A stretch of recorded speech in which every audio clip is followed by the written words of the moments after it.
Sweet. All right. Welcome to Nerd Church.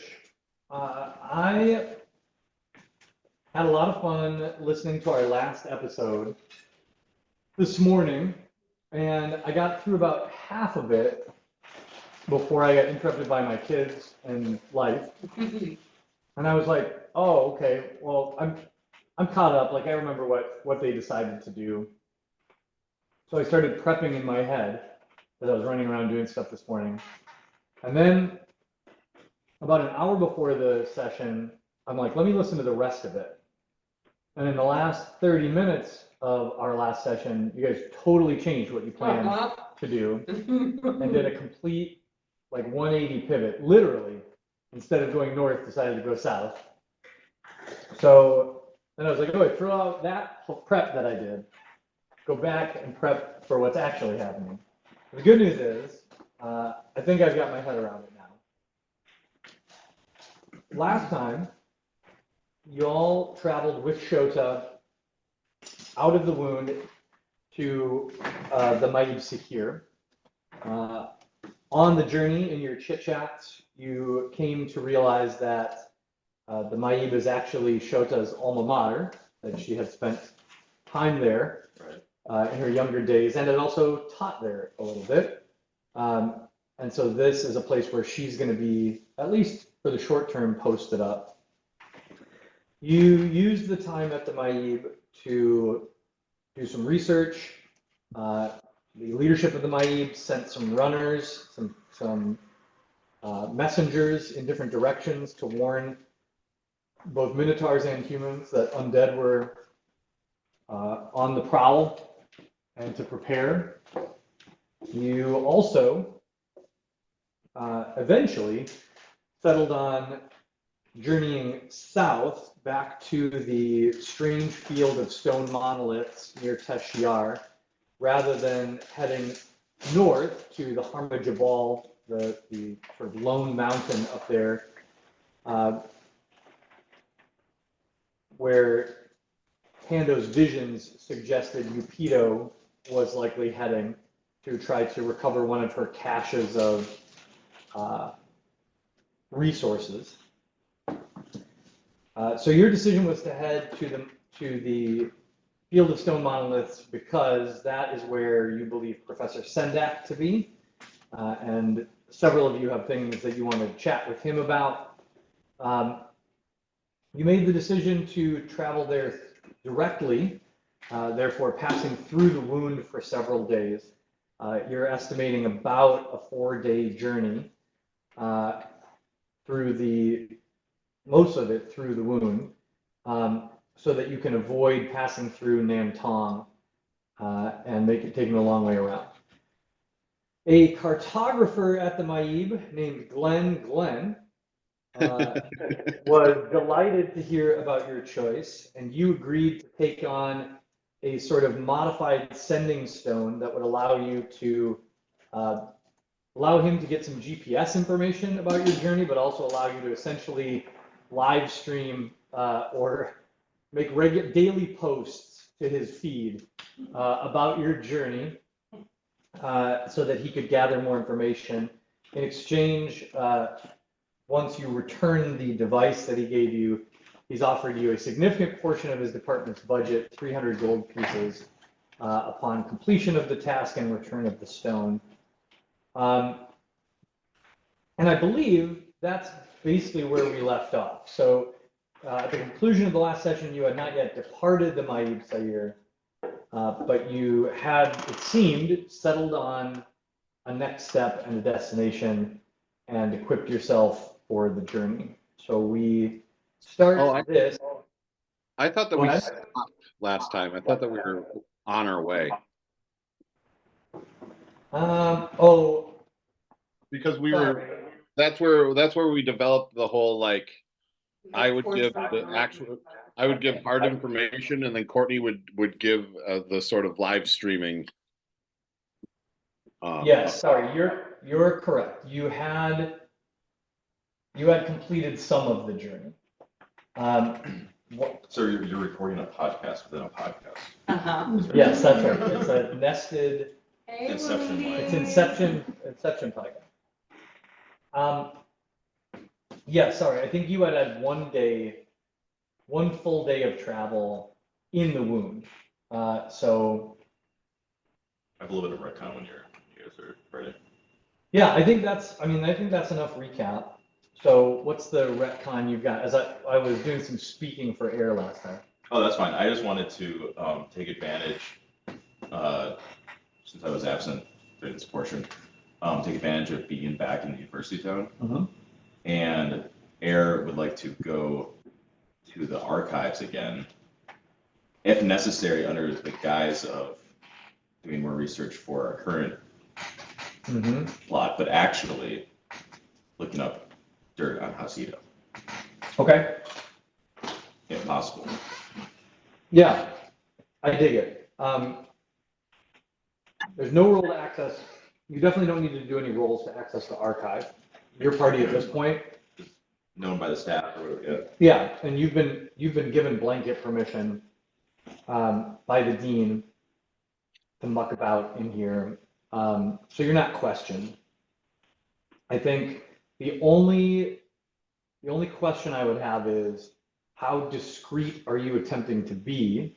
By which I mean, are you asking for help to do this research? Because there are researchers who will happily, as you did last time, who will happily guide you through the labyrinthine archives towards what you seek.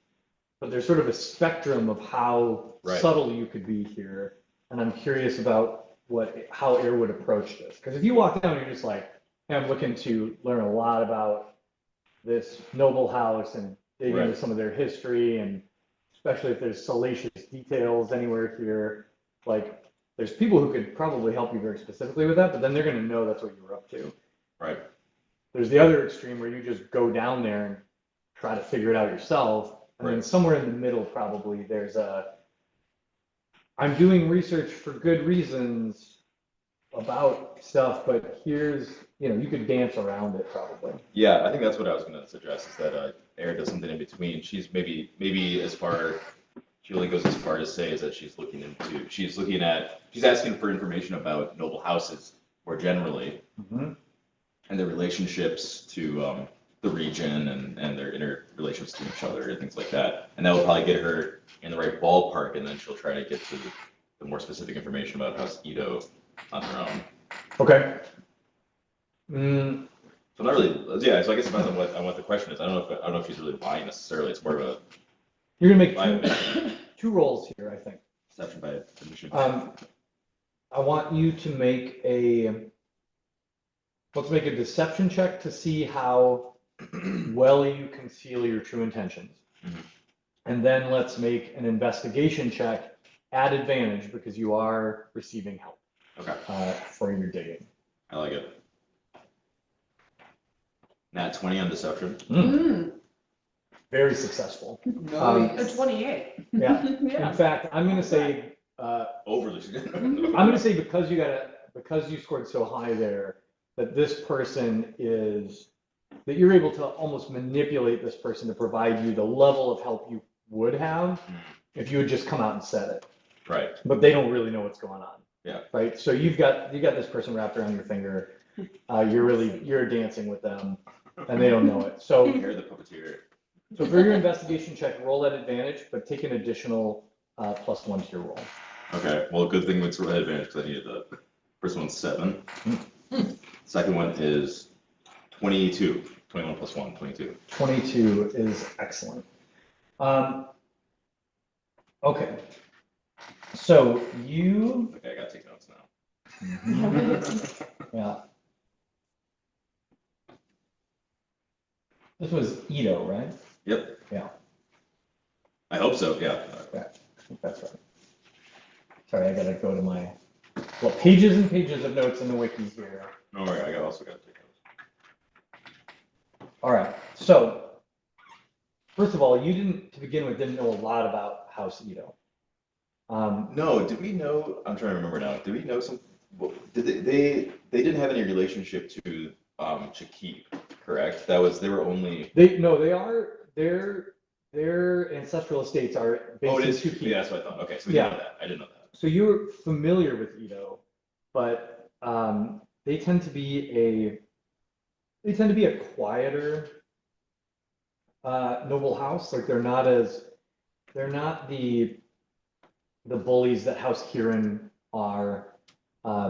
They're not, Wari Wari Hanzo, of course, who's sort of the young representative of one of the oldest houses in Chukip. They don't have the history of that. But House Ito was your impression of them was they were just quiet. They didn't mess with stuff a lot. They had a presence on the municipal council. They clearly had merchant operations. They had money, but they were content often to just be in the background of what was going on in Chukip. And the rumor was that largely had to do with people thought they were going to make a play to move to the capital. So the idea that was circulating, and who knows where that rumor came from, was that House Ito didn't mess with Chukip because they were trying to position themselves as being above Chukip, and that they were maneuvering both financially and politically to at some point relocate the seat of their house to the capital to get closer to the center of power. But you had very little interaction with them. What you dig up with the help of your researcher friend is a set of documents that paint an interesting picture. And the picture is of the eldest son of House Ito, a man named Sensen Ito, Sensen, Sensen Ito. And as you'll recall, in noble elf households, the double name is indicative of nobility. So Sensen Ito, you find records of a series of business dealings and like international trade agreements that are in official documents ascribed to him as like he's gotten credit for this. However, it doesn't take a lot of cross-referencing for you because you're good at Piecing things together. things together in the underworld, so to speak. You see there's a lot of fallacies here where when you go to verify that some of these things actually happened, it's clear that what was really happening here was some shell games with merchant companies and other things. So some of these international trade dealings that Sensen negotiated are actually just, you think, House Ito moving its money around in a way that gives Sensen clout. It makes him look like a big deal. Oh, so it's they're like manufacturing. Yeah, like they've invented fake companies in other lands that then are buying stuff from them, and they're touting it to the imperial hierarchy as like a win for the empire. Look at me broadening our nation's influence and bringing these amazing goods into whatever. And then the last thing that you catch is a couple of stories that were written in like a local, the equivalent of, not a newspaper, but almost the equivalent of a Chukip local newsletter. Like you actually know the guy who produces this, and it's not fringe, but it's like, it's not influential. It's the equivalent, I don't know if there's local communities around here. Like does Bayview have a community newsletter? I think They so, do. yeah. Or like somebody does like Compass, a, Bayview Compass. there you go. This is the Chukip compass, right? It's actually called. Yeah, it's literally the Chukip compass. It is. My brother-in-law's been in the Chukip compass. Yes. It's that tier of journalistic influence, okay? But you find it's not a microfiche, but like you find a copy of a story printed in the Chukip compass in the archives that you know for a fact was never published in Chukip. because you lived there during this time, and you read this, and it would have been wildfire through the town of Shakir had it actually been published locally. So there's no way you could have missed it, couldn't have slipped under the radar. And it is a story about Sensen's questionable business dealings with a specific trade company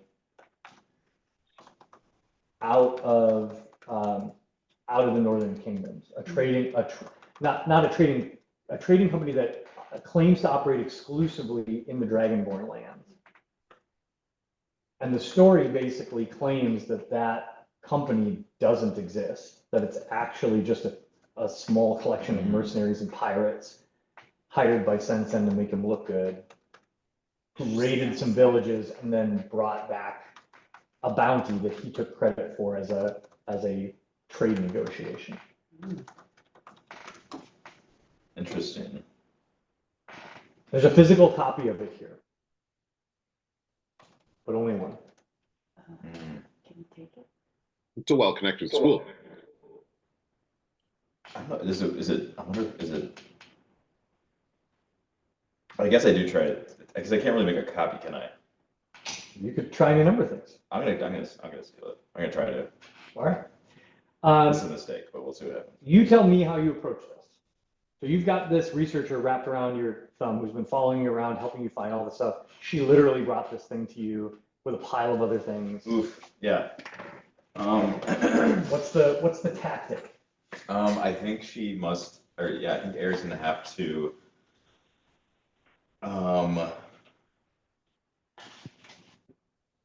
I assume this is like in a catalog or an archive, something like that. Is there any way she could take? I wonder if she could take a page from another section of it and just replace it so that the area of the archive that was being examined by the two individuals here looks complete from the outside. Yeah. But you would find out if you were to look closer.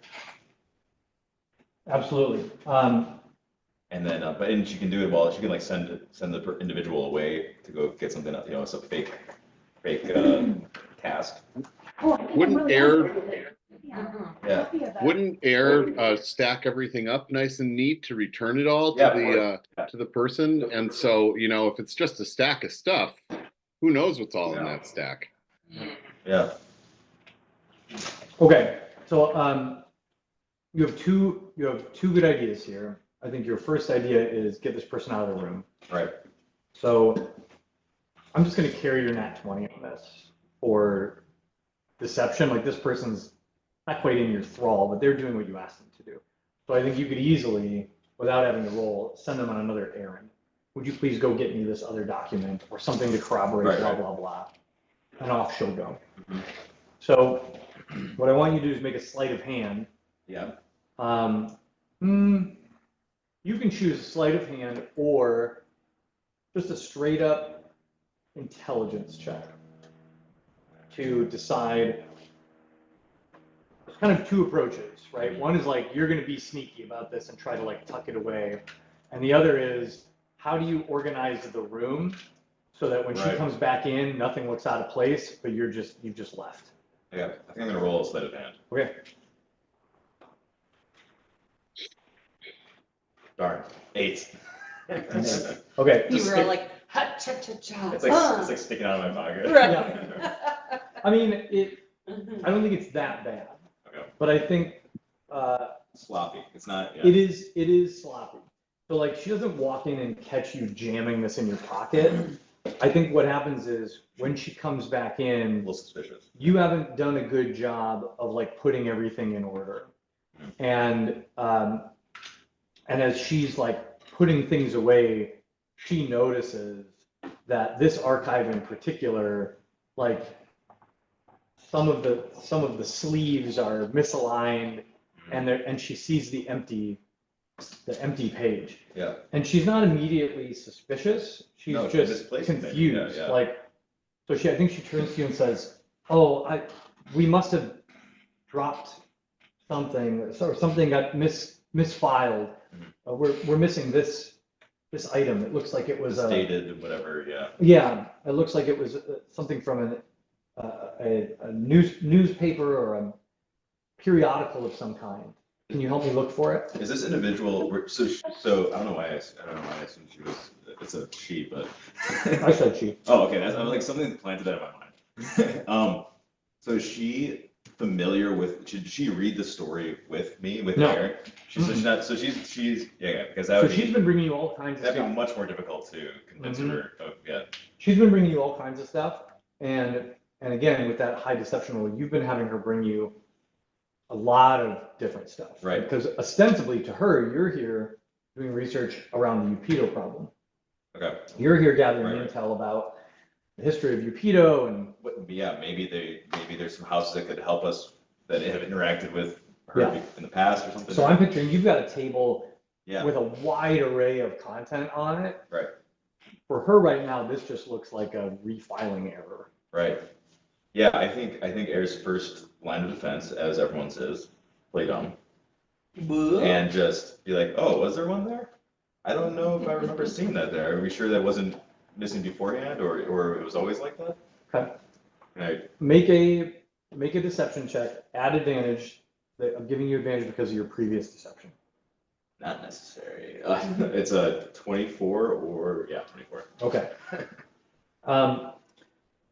I think instantly she's bought into the idea that you don't know, Right. right? And then Whatever happened here, Air has no part of it. she starts to look really guilty, Right. and she's like, That's just concerned she screwed up. yeah, she's like, oh my gosh, this is not on Embarrassing. you. Like, what a failure on my part as an archivist. I will retrace my steps and go through everything and make sure that I've not disturbed this. This is not a rare historic tome or anything, but every bit of data, every bit of Right. knowledge is important in the archives. Right. Please don't let me hold you up. Continue your research or do what you need Right. to do. And I will scour this. So there's a win-loss here for you, Right. just to be clear. Right. To her, you are currently above suspicion. Mhm. The loss is she's going to keep looking for this. Like Right. she is dialed in on this idea that this piece of paper is missing, Right. and she needs to find it. She feels personally responsible to find it. Right. So where that goes later, what she does with Might that, get escalated, or maybe it died. Maybe she has an incentive that it gets covered up. yeah, Who knows? maybe she's going to be nervous about it, but she doesn't think you had anything to do with this thing going away. Yeah. I just happened to be in the room when this was discovered. Mm-hmm. Yeah. Mm-hmm. That's fine by me. I think Air, having gotten what she was looking for, now it just kind of stays for a bit along for theater. Mm-hmm. Stays a little longer. Tommy looking through other things. Maybe does kind of come up with some kind of possible hypothesis for a connection between Pedo and one of the houses or something, just so that she has something to make small talk with as we're leaving. Okay. Yeah. Great. To complete the deception, complete the story. Yeah. So deceptive. Yeah. And Mhm. Air's a +8 in deception. I She's know, gotta use right? it. You gotta. Um, Yeah. Lean into your strength. Yeah. And then she quietly wraps up what she was doing and makes an exit without looking rushed or worried in any way or anything like that. Yeah. Clean getaway. Yeah. Mm-hmm. No problem. Yeah. You've got it. You've got that. Nice. You've got that strap. Nice. Mm-hmm. Okay. Well. Mm. Trying to think. Does it make sense? Well. I can wait for another opportunity if you want to like piecemeal out this thread, or is it worth I mean, shoving it in the box right away, or what? I think that's essentially what you were told to do. Okay, then yeah, you're right. Then I suppose to do it. I don't know if it made more better story if it was pieced out, but we can shove it into the box. I mean, this was. Next opportune moment. Yeah, I think my guess is that at this point in her life, Air's pretty conditioned to just shove stuff in the box. She's like an addict. Yeah, like this is the only path you've ever had to communicate with whatever's connected to this box. Right. And when it doesn't work, it doesn't work. Like sometimes you stuff stuff in the box and it just rattles around and then you tip it over and it falls out. Right. But you jam this piece of paper Makes the archives go down in the alley. in the box, and it basically evaporates. It's instantly gone, and the box sort of hums warmly. The box is pleased. The box is pleased. Yeah. Yeah. Excellent. Yeah. Well, that was You don't know. weird. I don't know anything. All right. So back in the wound, the party is headed south. On your way south, you passed Shoda's residence, but quite a bit to the west. And you were headed due south through the wound. As you begin your third day, I'm going to need some travel rolls from the group. So I need a perception check, I need a survival check, and I need a luck roll. Who Perception. is who? I'll do survival. Luck I'll do the is- luck roll. Oh, you can do the luck roll. Yeah. Come on. Clearly, 22. Panda is distracted. Her perception with her +8 is a 9. Oh, geez. Oh, well, it's okay because we got a 22 for survival. All right, good. So, So even if it comes at us. yeah. We went pretty mediocre on luck. We're at 12. Well, okay. Interesting. That's an interesting combination of rolls. Yeah.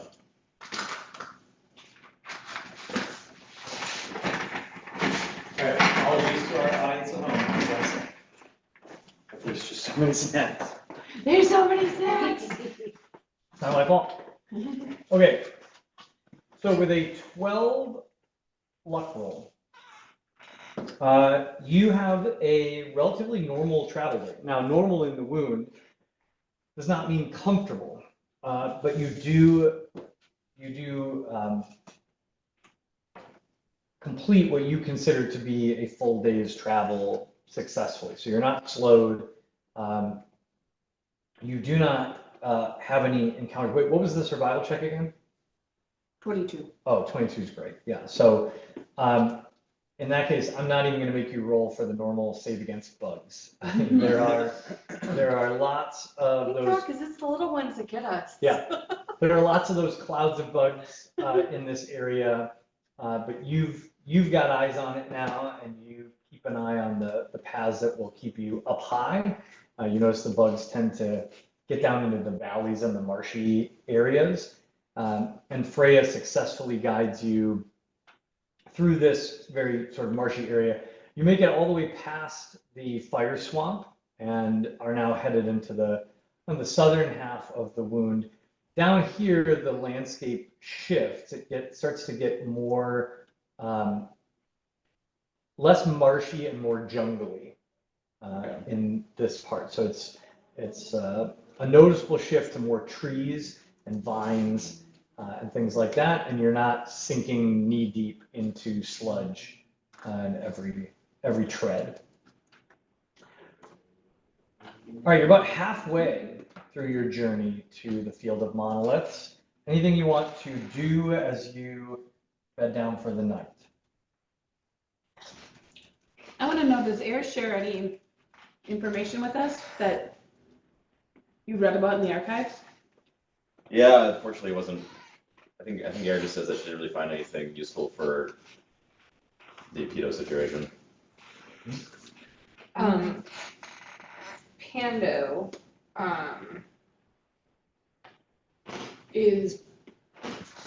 would like to know if there's anything she can do to prepare herself to be a little bit more safe when she kind of goes into her meditation and has her like evening vision, because she wants it. She feels like she needs to keep up with it to like see how things are progressing with Upido, because she's not convinced entirely that that isn't still a massive threat that they should have in the back of their mind. But last time, she took 12 hit points. Yeah. And so she probably won't let Upita touch her again. But is there anything Pando can do ahead of time to try to be safer in this space? Well, so first and foremost, you don't know how any of this works, Right. right? The Raven Skull charm did not come with a set of instructions. You have not yet talked to any experts in this area. It's part of the reason you're headed to find Professor Sendak in the hopes Right. that he could tell you more. Which he, just for my clarification, is already down there, right? You believe he We believe is he's already there. at the field of stone monoliths, Okay. which is where you all are headed. Based on the warning you got from Shota, there's one very easy, clear answer here, which is you could take off the Raven Skull charm. Uh-huh.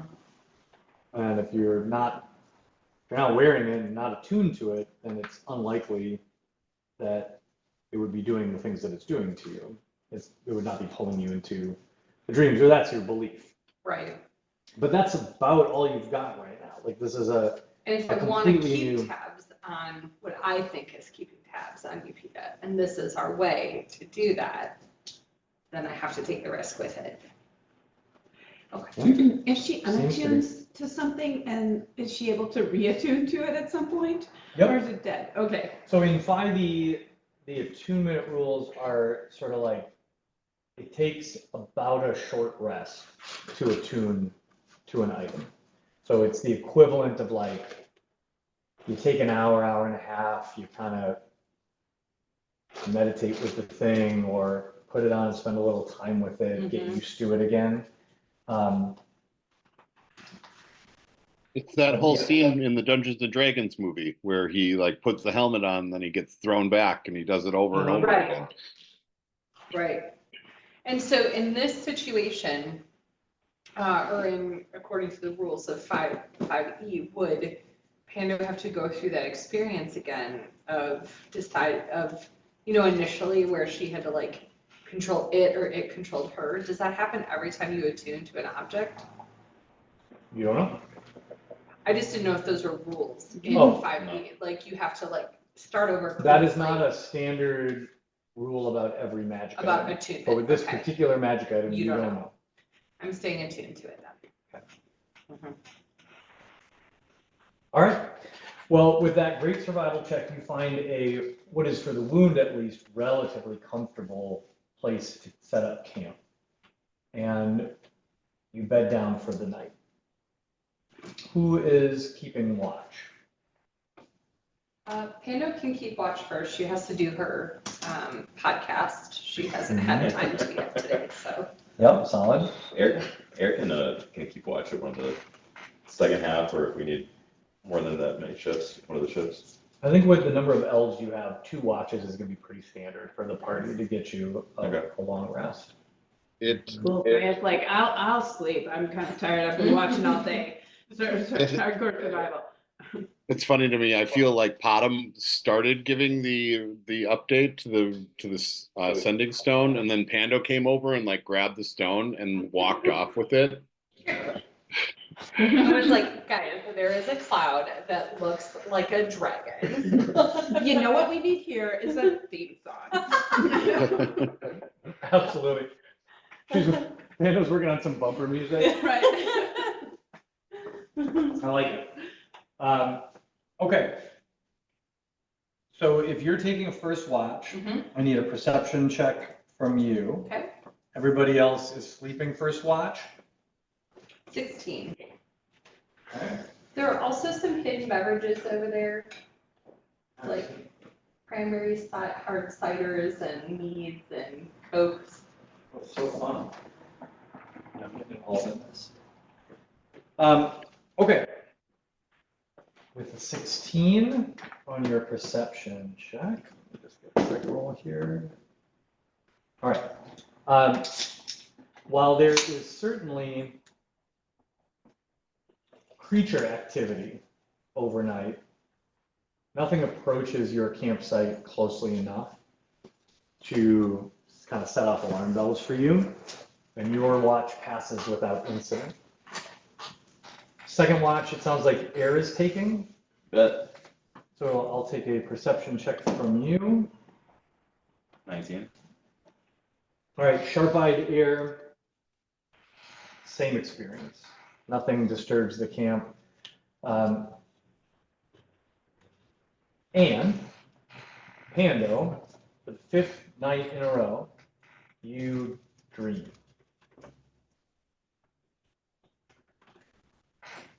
In this dream, you as the raven are perched up in a tree in a branch probably 15 feet above the ground. The branch is draped with vines. And as you look down, you see a fairly tidy campsite. You see a half-drow woman sort of kneeling on the outer edge of the firelight, looking out into the jungle, and you see 3 bedrolls with occupants, including a silver dragonborn, a female elf, and a small rock gnome. You see a few large crickets tied up to a nearby tree. You watch for a short time as your party rests below you until you hear a voice. You look up above you, and a spectral form of Upido hovers about 5 feet over you. And she says, "Interesting. These are familiar somehow. Do you know these ones, little raven?" I wake up. Okay. Roll a wisdom saving throw to try to wake up. It is no longer automatic for you. Okay.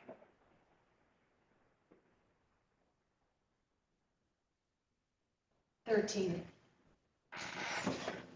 I wake up groggy. You attempt to break yourself free of this astral projection.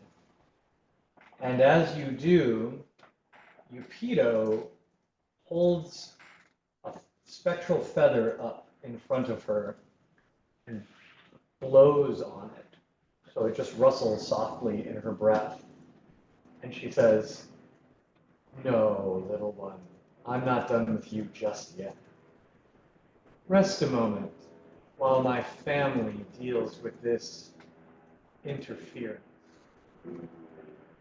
And you rest perched, frozen on the branch, as you sense the approach of a horde of undead from outside the campground, creeping closer and closer and closer to your party.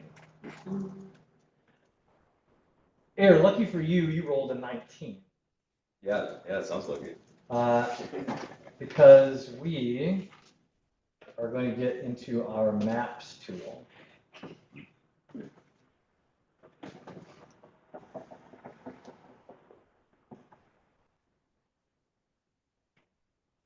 Go.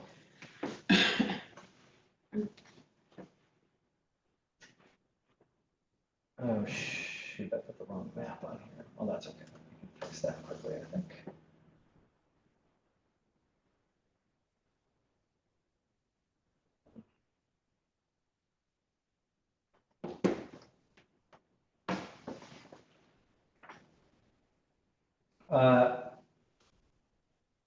So, does everybody remember how to get into the maps? It's a little play button somewhere. Upper right. Thank you. It's always a matter of like finding it. Right.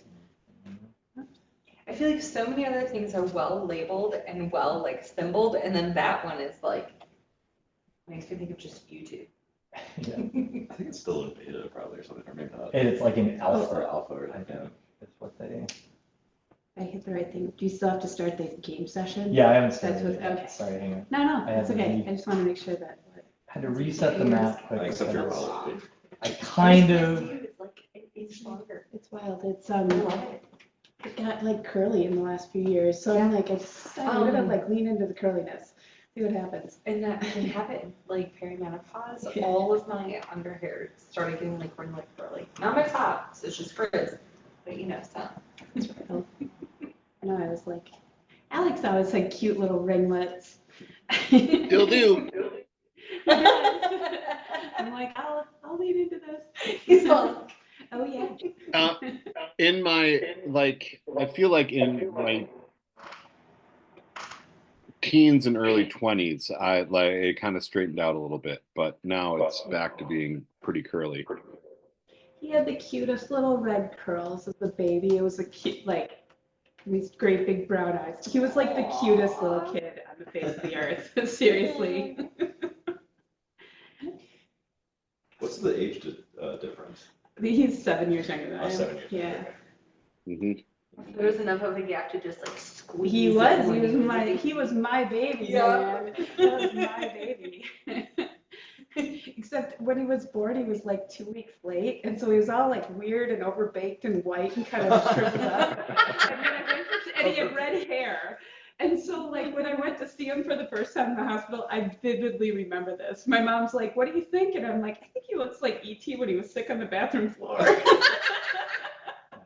So that's There's a collection of our baby pictures, like the first picture that's taken after the nurses like clean you up and like do your hair. So like Katie's got this really cute like dark hair, and Jake kind of looks like an old man, and Meredith was just always really cute.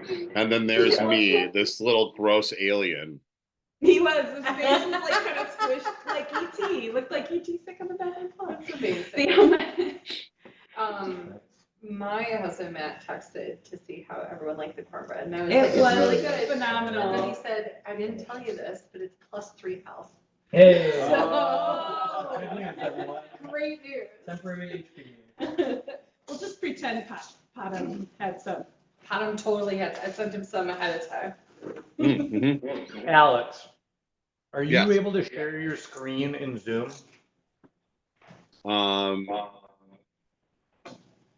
Yeah, I would imagine so. Sure. Because if you're using the map, I can't do it from mine and operate the tool at the same time. But if you could share your screen where you're seeing the map, then we'd have a recording of it for later. Not like we're doing Incoming. video. Sweet. Awesome. Thank you for doing that.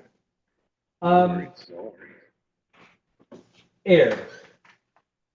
You, after the majority of your watch has passed, and the first rays of the sun are beginning to peek over the horizon in the distance, you hear sounds all around the camp. Sort of heavy breathing, wet grunts, and Oh, God. rustling through the brush. And ahead of you, just at a glance, you see 3 ghouls emerge. As your head whips around, you see it's far more than 3, as the party is surrounded and a horde of ghouls moves in. Because you rolled well, you are not surprised, and you may roll initiative as normal. I assume that your first act would be to wake everybody up. Right. That doesn't have to be an action, but everybody else is going to roll initiative at disadvantage. I rolled a 20. Not natural. Not that it makes it, I don't think it makes a You difference. said initiative disadvantage. Oh, 17 and 17. Wow. Trained warrior. Initiative.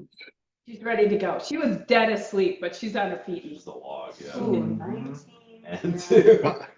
Potham is not ready to go. He was very much asleep. All right, sorry, hang on. What did you say, Potham? Potham's got a 2. He was very much asleep. Yeah, And still maybe a little asleep. And Panda, what was your? Bright shining 9. A 9. Okay, I did just come out of my possession where I learned they're coming Right. from my friends. very good. Okay, well, what that means is that air will act first. Bet. Seeing these beasties swoop in, what is your first response? I think it's going to be she's going to move back towards the rest of her party. Okay. 1, 2, 3, 4, 5. And she's going to cast Armor of Agathos. Okay. And yell at people to wake up and that there's ghouls here. And by the way, if anybody had not done a long rest, you did achieve a long rest. I think we did. Yeah, we did. Yeah. Okay. All right. Air calls the alarm as she falls back and encases her body in icy magical armor. Actually, you know what? She's going to do a bonus action too, real quick. Okay. Hexblade's Curse. She's going to just pick the center ghoul and on the left-hand side there. Okay.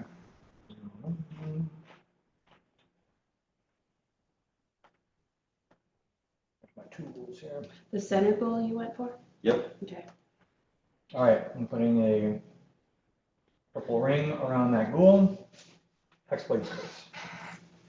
Very good. Next in our initiative order is Freya. I'll rage. Okay. Freya would rage. Rage, girl, rage. And then I am going to. Oh, you can turn me red when I rage? Yeah, fun. That's awesome. Why can't I move this for some reason? There we go. Okay, goes right here. I'm gonna go like one. I'm just gonna go diagonal here, but I can't totally tell this. Is that like 1, Oh, 2, 3, 4, 5, right up here? I'm gonna go right there. And I'm gonna attack the center ghoul. Okay. My first attack. Sorry, I should bring my mouse. With the sword, of course. Great sword. 18, 18 hits. 12 damage. Oh, plus my rage damage. So plus 2, right? I think it's plus 2. I believe that's So correct. 14. And then I have second attack. So I take my sword we haven't been describing, and I go straight for the head. I had some inspiration from watching these armed battles the other day. Yeah. Pretty well. I go straight for the head of the ghoul as hard as I can. Nice. Yeah, I think your greatsword chops deeply into actually the shoulder of this thing. It maneuvers just a little bit at the last second, and your blade embeds itself deep in the clavicle in the chest of this thing, but it's still slavering and kind of looking at you hungrily. But you've done a massive, brutal bit of damage to it.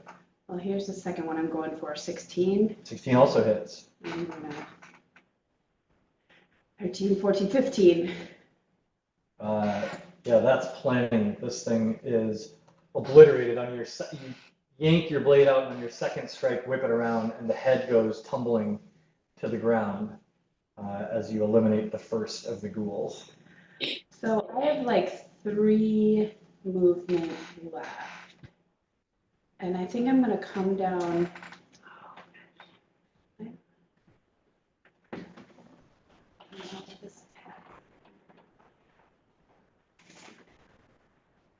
I'm just going to come down here. Okay. I think that was about 3. I can't really tell. That'll work. All right. Next up is the ghouls.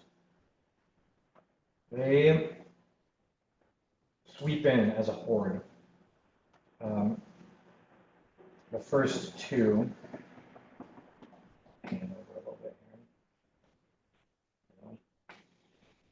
the first two diving straight at Freya. So this one moves around a little bit to this side. Clear out the fog here. Go. And this one moves to the other side.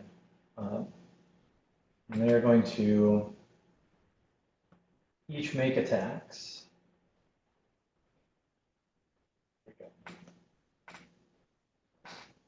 So the first will attempt to slash you with its claws. And that is a 7, which I assume misses. Yeah, that misses. And the second ghoul is going to also attack with its claws. That is a 19 to hit. That does hit. And so that is 7, which are raging, so you will take half damage. That's 3 points of slashing damage. And you need to make a saving throw for me. That is a Constitution save, please.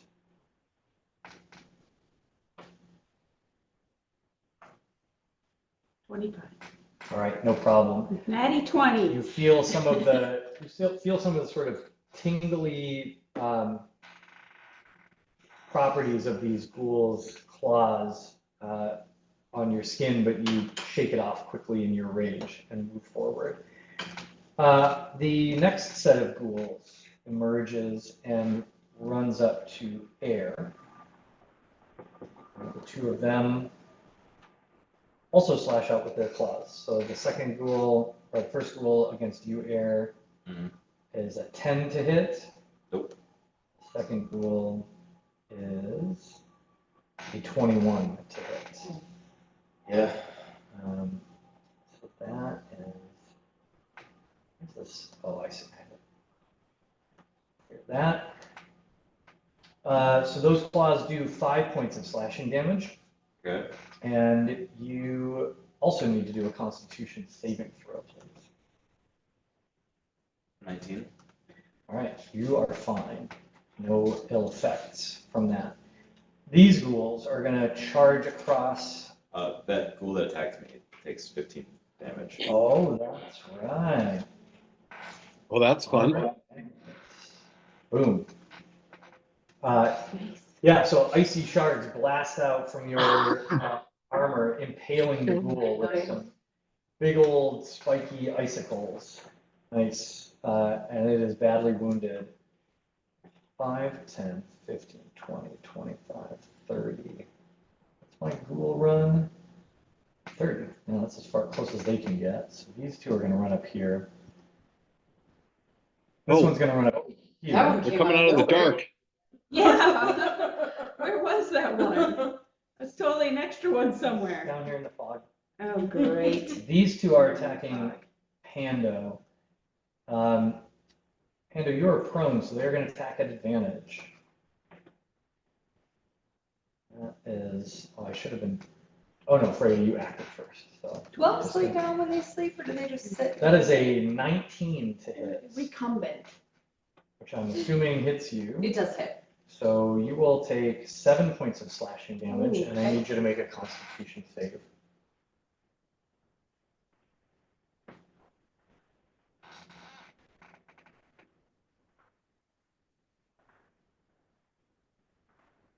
Oh, Lord. 2. Pando, you are paralyzed for 1 minute. Oh. That is 10 rounds of combat. Oh. You get to repeat the saving throw at the end of each of your turns Okay. in an attempt to come out of it, but you cannot move, which is why the next one is also at advantage. And I can't absorb elements of any kind. That's a 22 to hit, which will do it, That hits. and you will take another 7 points slashing damage.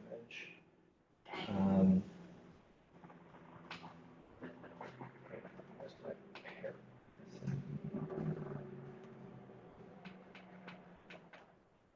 East. Where's my Pando character sheet?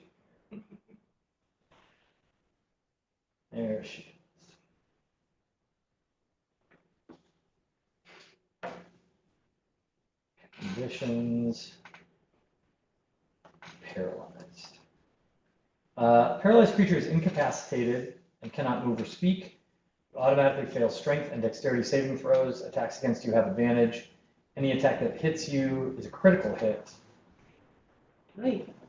That's fun. So is that more damage? Yes. Okay.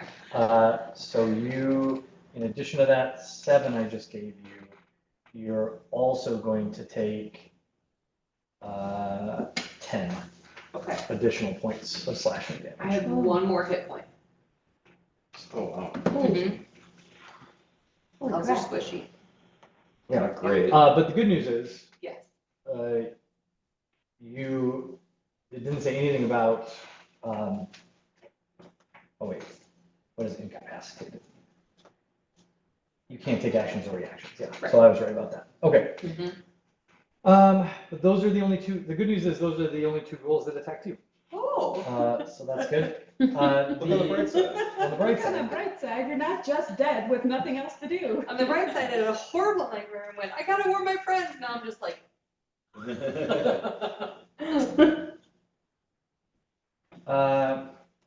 And then, so that was those 2, and then the final ghoul is going to race up here, and it is going to run right past the field defender and slash at Potom.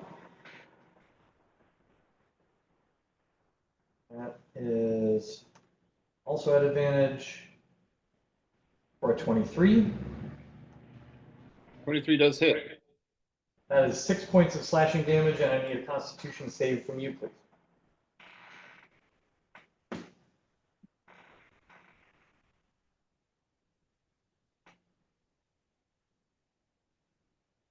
How does the 13 do?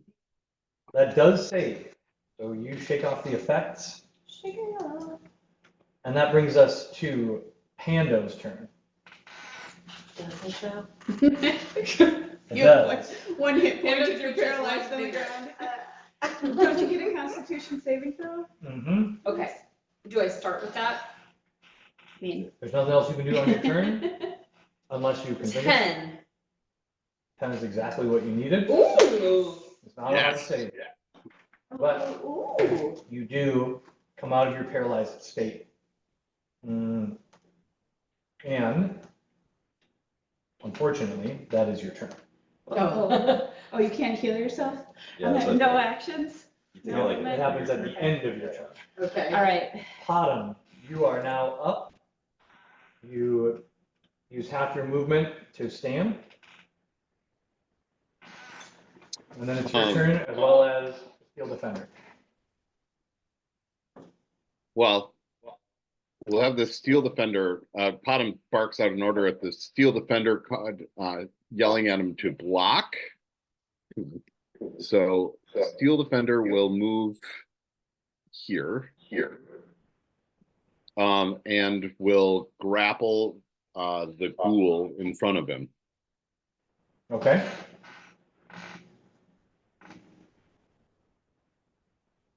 And then that. I have to roll a d20 for that, right? Yeah, grapple is you rolled a hit, and then we do a contested strength. All right. So first roll to hit to see if you can grab him.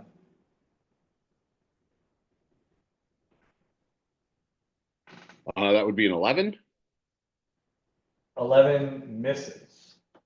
Ooh. So Steel Defender swipes at the ghoul, which ducks just out of reach. Useless. I'm gonna turn you into a scrap pile. Potom will take aim with his warhammer, two-handed, at the ghoul right in front of him. All right.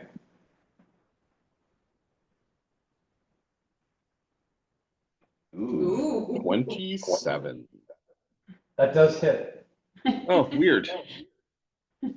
Thank God. No. Thank God it hit.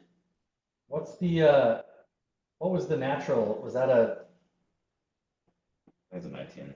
Oh, okay. Yeah. 9 points of damage. Yeah, plus 10. Yeah. 9 points of damage. Okay. So there's something funky with the Warhammer at the moment. I thought that it was adding my intelligence bonus. It Yeah. must be adding my intelligence bonus plus my proficiency That's right. Oh, well, yeah. If you're to make it proficient plus 10.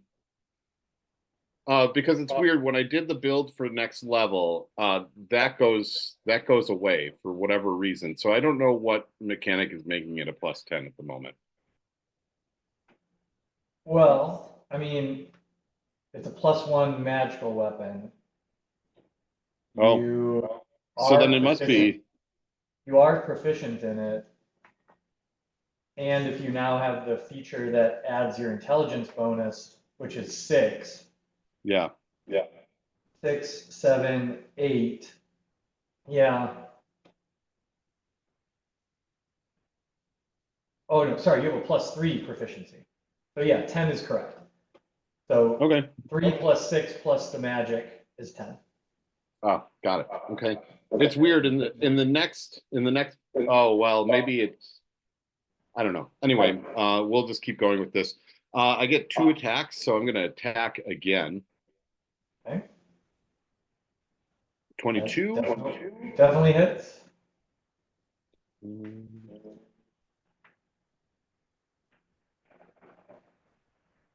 14 points of damage. A lot. All right, so you stand up and blast this ghoul twice. The second one, remember Gallagher? Yeah, watermelon? Yeah. The second one is a very Gallagher moment as you just splatter this ghoul's head and it sprays horizontally in all directions. Sweet. Yeah, weirdly over your head, but at like chest level for everybody else. Except for Panda, who's still on the ground. So just face full of old brains. For Panda. With that, I will move down. Come on. Oh. We'll move right here, getting ready for our next round. Okay. And that's it. One of those ghouls is going to make an attack of opportunity on you. That is. Oh, because 11. I moved it. 11 does not hit. Okay. So you're good. That takes us back to the top of the order with Air. Air is going to cast Hex on the ghoul in front of her, above her. Okay. And I'm going to make Hex orange. Because not Hexblade's Curse, right? right, yeah. Okay.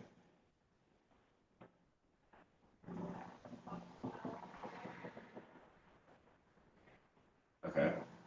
And then she's going to attack using her longsword. Okay. 22. Hits.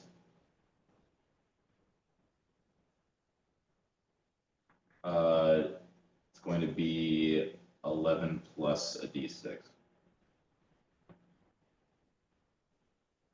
16. All right. A powerful slash there. Second attack. Mm-hmm. Same one. 16. Hits. Damage.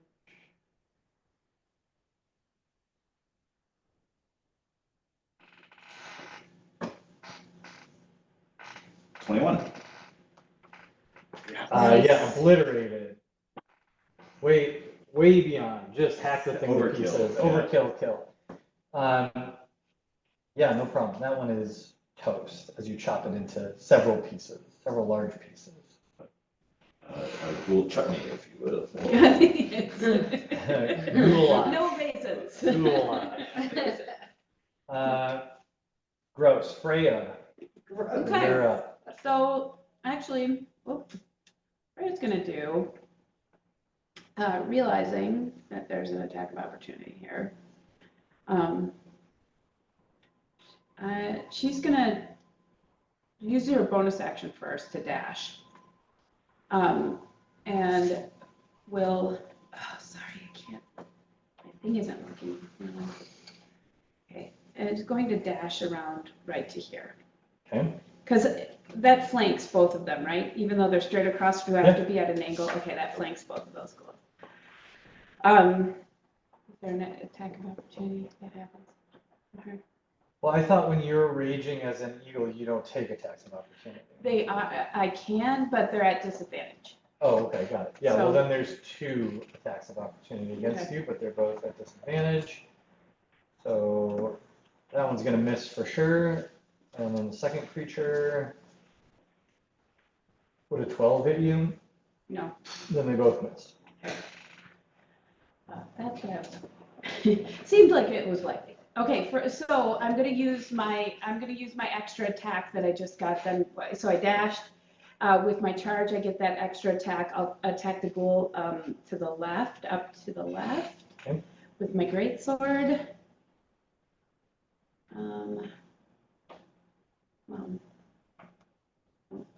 16. 16 hits. 9, 10, 11. Okay. And then we'll use my first attack on that same one. Okay. Oh, it's at advantage though, right? Because I'm flanked. That's right. Okay, so well, it doesn't matter because I still 20. Roll again, see if you crit. 24. Okay, and then do your damage. 12. Toast. Okay, and then the one that's up and to the right, we'll go at for my second attack. Oh, shoot. Oh, but at advantage. Mhm. Sweet. 11. 11 does Dang not. it. Does not hit. So you charge over and annihilate one of these ghouls, but the second one Does not. reacts in time and manages to roll out of the way of your last strike. And now the ghouls are going to act. So the 2 ghouls that you just ran away from are going to just surround air. They're going to attack air at advantage. That is a 12 to hit, which I imagine misses. The second ghoul attacking at advantage. 21 to hit. What? It's always like 10 or like 25. That is Yeah. 8 points of slashing damage Okay. there, and you need to roll a Constitution saving throw. Okay, and then they take 15. And then you take 15. Saving throw. 11. 11 just saves. Yes. You have armor remaining, or is that the end of your armor? I still have armor. Okay, It's only 2 points though. that's still great. That's great when that happens, actually. Yeah. The math works really well in your favor. All right, so those 2 ghouls have moved. Then we are on these 2. This guy is going to come down, and these 2 are going to attack Potom from behind. So the first one, Potom, at advantage is going to be 19 to hit. That hits. And you're going to enjoy 7 points of slashing damage and make a Constitution save for me.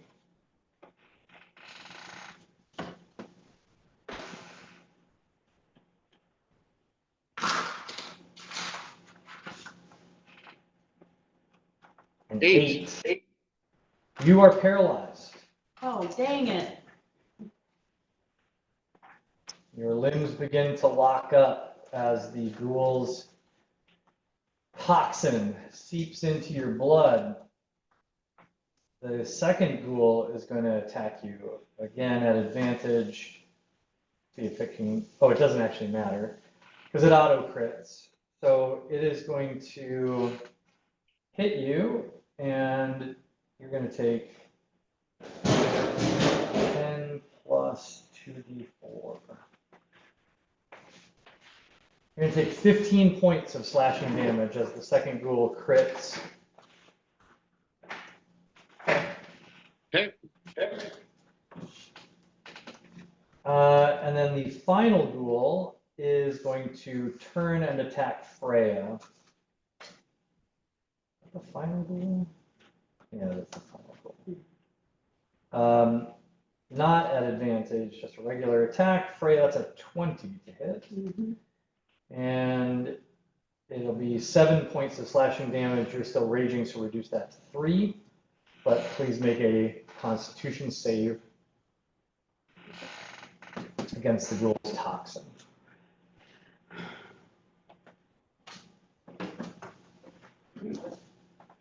Oh, 6. 6. I have a +5 on Constitution. Freya is paralyzed as well. Finally, ghouls working the way they're supposed to.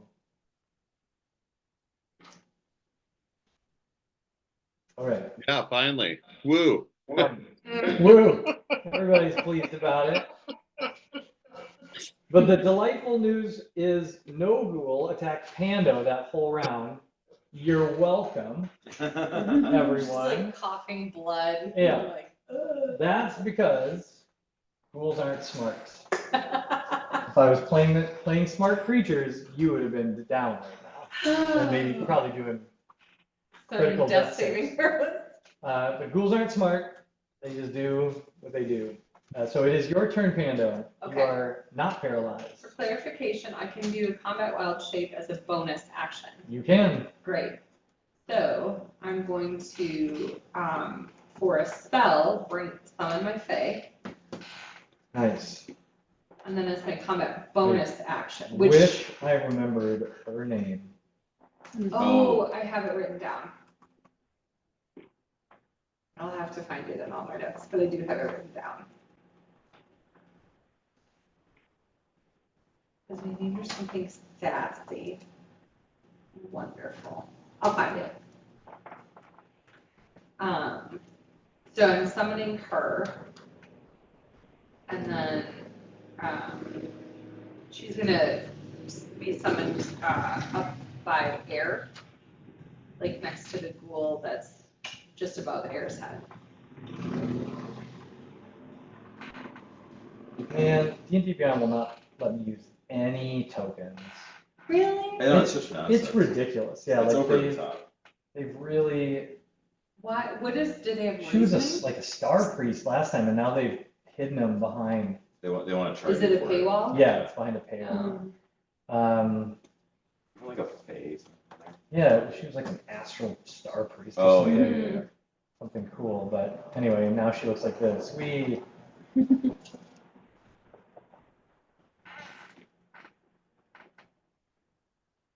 So frustrating. All right, so your Fae pops into existence. Where do you want her? Just above Air.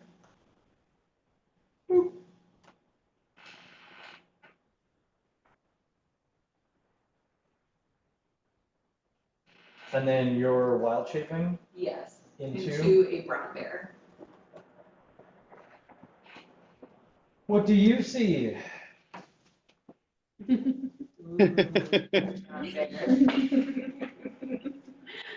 There's just enough space for you there. That's fitting because she's a big brown bear. Yeah. And I believe that's all I can do. All right, very good. Pod. I Mm-hmm. should have been looking this up while I was off. I believe that the exocomp still functions even though I'm incapacitated. Where is The shield defender? Yeah. Yeah. Yeah, you can still pilot him, I think, because you don't use actions or bonus actions to move to move him. Right. His programming takes over. Oh, no, you could do. Oh, actually, They can't issue orders or something? here, this is flavor, but I'm doing it. Oh, Yeah, you can't issue orders. And yet, They can, the Steel Defender acts. oh, It, yeah. I'm gonna say it charges in to slam this, it's gonna charge through, like, over the top of you and position itself over you in a defensive posture and just start wailing around on the ghouls. I'm gonna try something on here. Yeah. So do me a favor and roll some attacks. I think it is gonna wail on the weakest looking ghoul of the three surrounding you. No problem. all right. Here's the first attack. Natty 1. Well, it would have been a 4, but Well, that misses. and if I move my mouse too fast on this secondary screen, it like goes super wild, so I have to be really delicate. 13. 13 just hits. And so I believe it's a 1d6. No, it's a one. For its rend is a 1d4. That seems really low. Yeah, I think it's more than that. I think it's a 1d6. But I have to. It's a 1d8. That's 1d8 plus 3. 1d8 plus 3. That's fun. He's kind of a big tough boy. It's a 9. Oh yeah. So your Steel Defender, seeing you incapacitated, charges forward, basically straddles you, which it can do because it's plenty tall enough, and just blasts one of its fists through the chest of one of these ghouls, which collapses back in a wet heap. And now it is basically occupying your space. Great. And then I have to make a Constitution saving throw. Correct.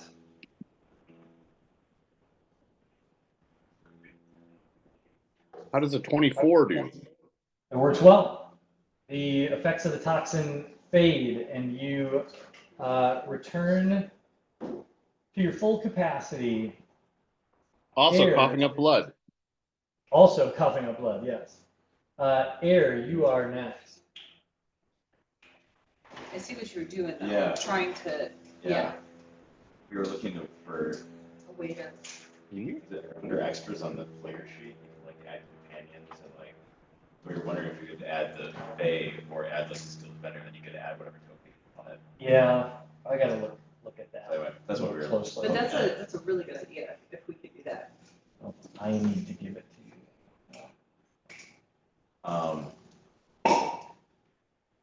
My turn? Yes. Okay, Air's gonna use her bonus action to move Hex to the ghoul, to the diagonally from her, up above her. Okay. And then she's just gonna wail on these creatures until they die. Oh, a 93. Nice roll. Yeah, I was like, holy crap. Who rolled a 93? Sorry, I was entertaining my cat. 17? 17 hits. You're going for the one with hex.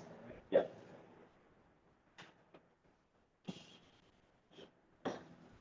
Uh, 12.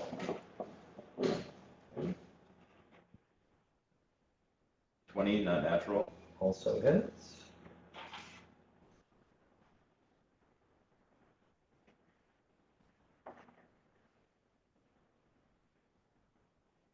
$18.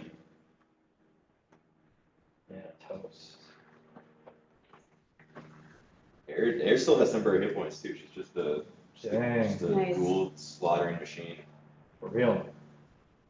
All right, that makes it Freya's turn. Oh, a Constitution saving throw. Mm-hmm. 15. 15 will work. At the end of your turn, your rage drops. Yes. And now, ghouls are up again. So, first and foremost, this ghoul is going to attack air at advantage. It's going to be a 23 to hit. You will. Oh, you know what? We haven't been rolling Constitution check or concentration checks. Oh, okay. Yeah. I forget about those for the hacks. I think it was just the last one. Yeah. We'll take 6 points of slashing damage. Give me I guess, first give me the toxin constitution save. Okay. So sorry, 6 points. 6 points of slashing.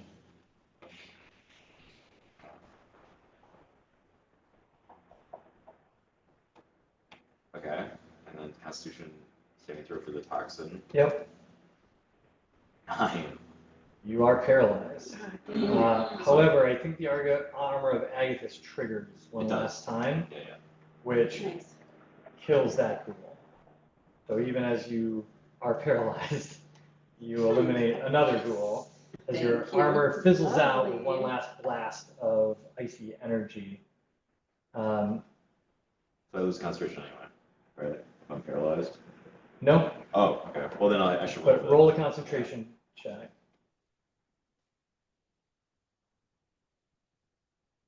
Luckily, it's at advantage.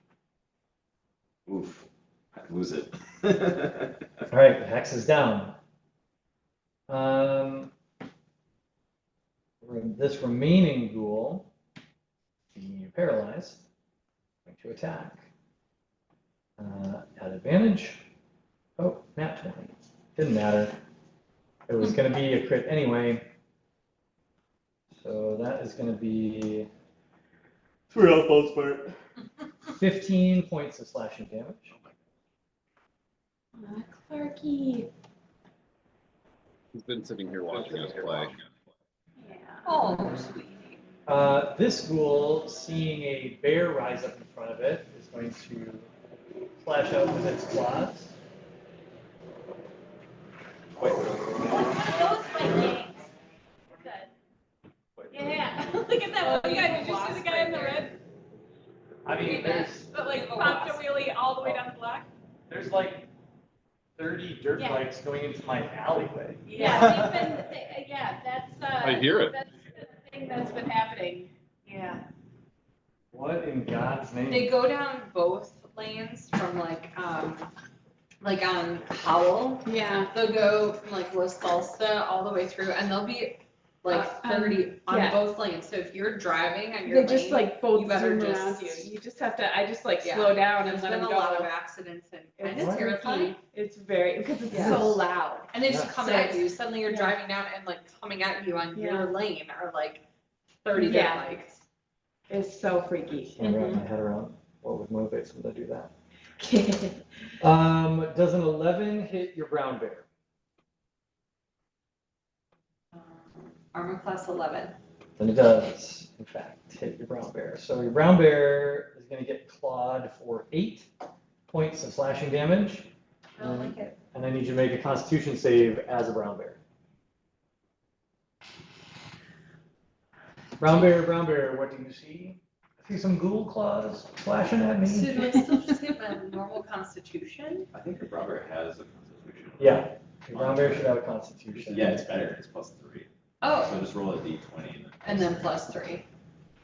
Thank you. I don't think I've had to do that yet with my brown bear. Yeah, I Sweet mean- brown bear. Your brown bear who just kicks ass every time. Good lord, 5. Oh, wow. Your brown bear is paralyzed. Damn it. Yeah, these ghoul toxins are just doing their work. Delightful. Delightful. I'm so pleased that this ambush that you totally brought on yourselves is working the way it's meant to. Get out of here. Um, Ambush you brought on yourself. Final ghoul is going to attack Freya.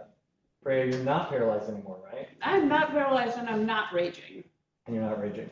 And my theory can't do Well, it's going to anything roll a because I got regular old paralyzed. 21 to hit. No, I think the first. And so you are going to Slowly enjoy goes. 7 full points of slashing damage since you are not raging. That is really naughty. And make a Mhm. constitution save You bet. for some fun ghoul toxin. 9. Ah! Oh my god. There's so much paralysis. This is a DC 10, folks. You got it's a I coin know. toss. And It I is have, always I have a this plus- stuff. Actually much better than a coin toss. I have a plus Listen, we 5. just I'm not- woke up. That's wild. Yeah, you are still wiping the sleep from your eyes. That's true. Does Perfect. Vega took over? You are Adrenaline once be again damned. paralyzed. Oh, yeah. Oh, well, the Fae goes after Pando. Pando, Brown Bear, it is your turn. Oh. So I'm paralyzed as my bear, but my You fae are- can go. Paralyzed. I'm paralyzed. And but your Fae can still act. Okay, great. So I guess I suppose you have to roll to be unparalyzed is your only option, right? Yeah, so at the end of your turn, roll a Constitution save as the Brown Bear again. Again. Yeah, so roll a d20 plus 3. Okay.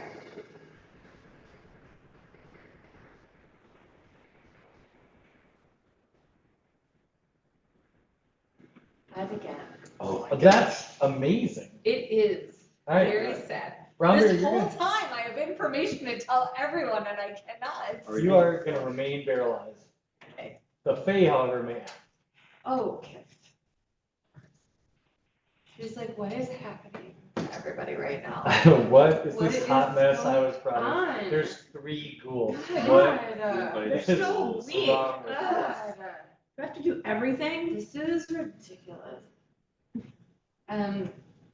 Shut I think up. did you just roll like 4 twos, like 5 twos? Yes, Yeah. Oh my god. plus 6, so 8 Yeah, that misses. for each move. Oh wait, no, that's the bear. Here they come again. It's kind of fun to see how long they can like pop a wheelie, because they can pop a wheelie for like 3 blocks. Yeah. It's, yeah. Bottom. Does she have to do a constitution saving throw of the fate? No, she's Yeah. good. She has not been attacked. Nor has she contributed. No, she failed. But it She, is she bottom. flits around. She does. She She's like, flits. She floats. it's fine. I'm loving people. Bottom. I think Maybe that- the only not paralyzed person on your squad. All right. I think that the exocomp will again try to grapple the ghoul that's in front of Freya. Okay. Bottom, Roll you an know, attack. coming back to his senses, commands the armor to do that, or the exocomp to do that.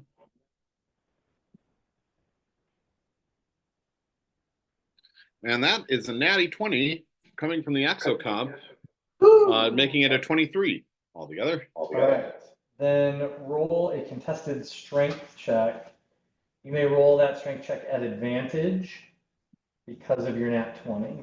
But if you're attempting to grapple, we have a contested strength. Yeah, that's. The ghoul rolled a 19. Oh, hang on. I just have to pull Plus up one the is- exo. Gotta pull up the exocomps thing quick. I guess I could have been doing that this whole time. I even mentioned it last time. Where is status card? I've got him. You're at a +2. Okay. Two.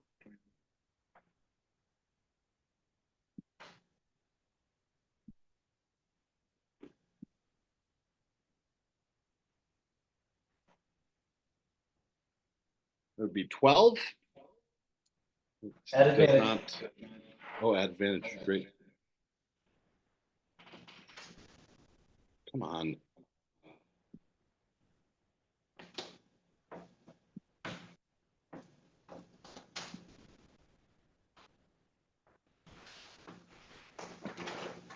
7.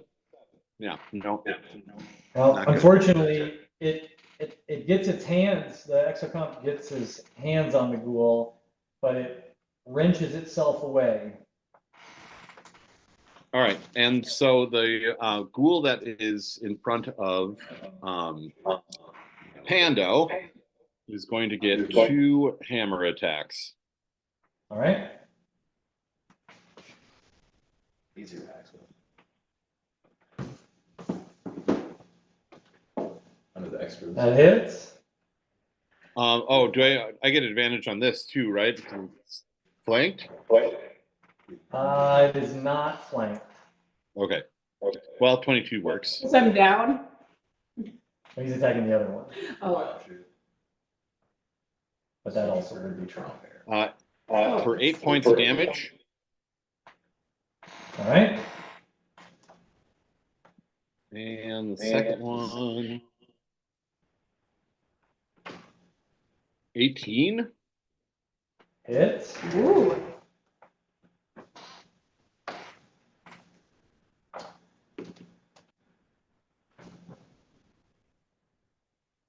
For 11 points of damage.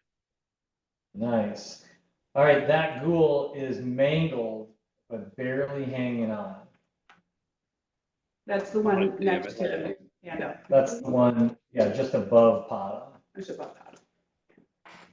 That brings us back to Air. Air, you, I believe, get to make a Constitution save. Let's hope everybody can start rolling higher than 9. What the hell? 21 is fine. It You is pass. absurd. It's absurd. You get to stand up. Freya, same. And pop up blood. And you get to cough up blood Oh, excellent. as a bonus, as a free action. You 19. may weep and cough up blood. There I am. All right. Stand up. Air and Freya shake off the toxin and return to the battle.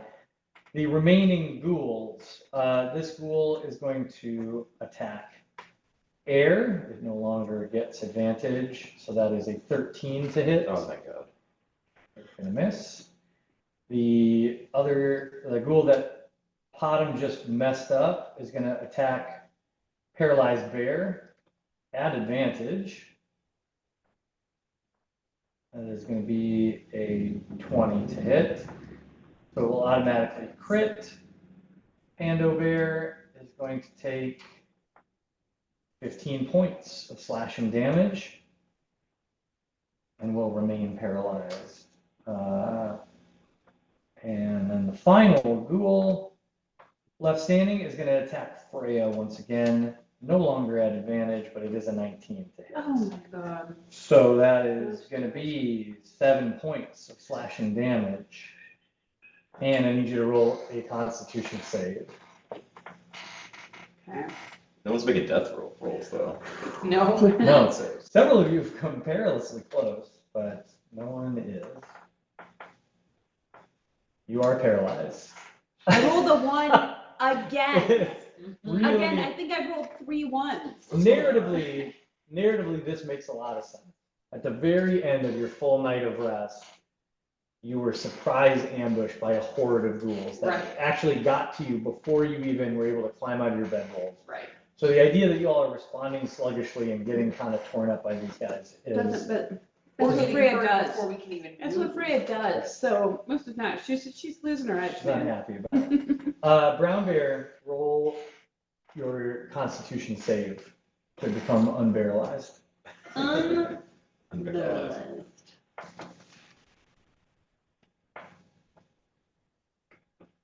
Got a lot of fun goodies though, and extras that I didn't Plus realize. 3, 13. You are no longer paralyzed. Your Fae may act as well.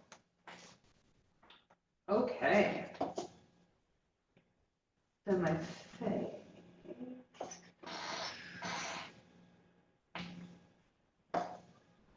Please don't roll a 2. Oh, good. A 7. Plus 8. For 15, Yeah. that hits. Thank the stars. Okay. 2d6 plus 6.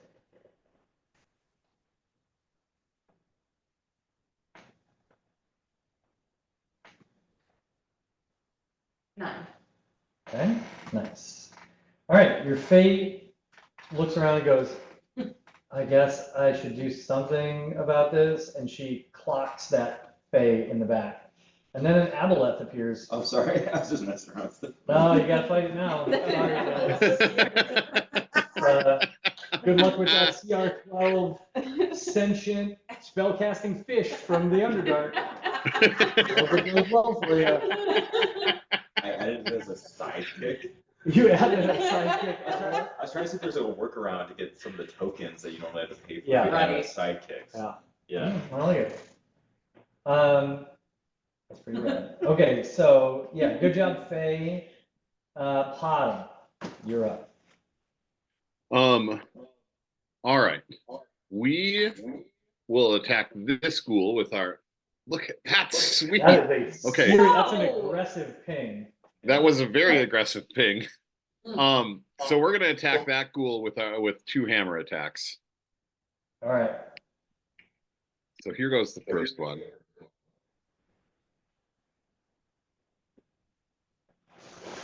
28. That is.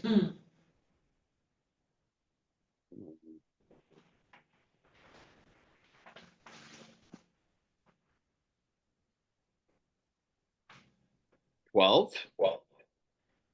Nice. All right. And Smashing real good. giving her all the goodness of a 22. Ooh.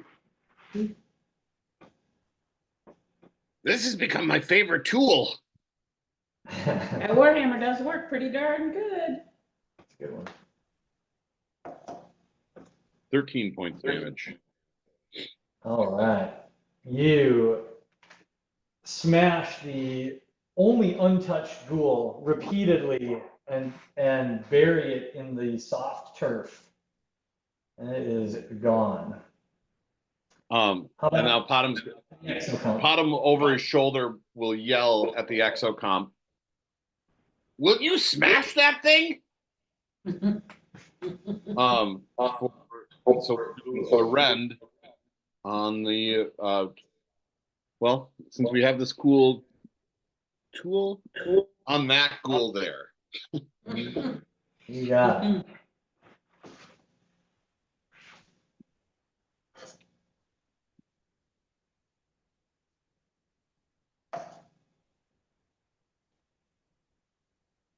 Oh, 12. No, 12. Okay, good. 12 just hits. Oh, That is shoot. your armor class. All right. 1d8. And I'm happy for you to roll, but I'll also tell you it doesn't matter. Great. Well, he's got 10 in there, so His minimum rend is enough to rend that thing apart. All right, 1 ghoul remains. So I don't know how we survive. That is Air's turn. Okay, Air's Air, is done not with this. paralyzed. Facing down a single ghoul that has taken serious harm already. Yeah, this is gonna. She looks very annoyed, but also just nonchalantly is gonna just slaughter this thing. I say that and then watch this. That 28 to hit, does indeed hit. 14 damage. Is enough. And the final ghoul falls. All right. We will exit.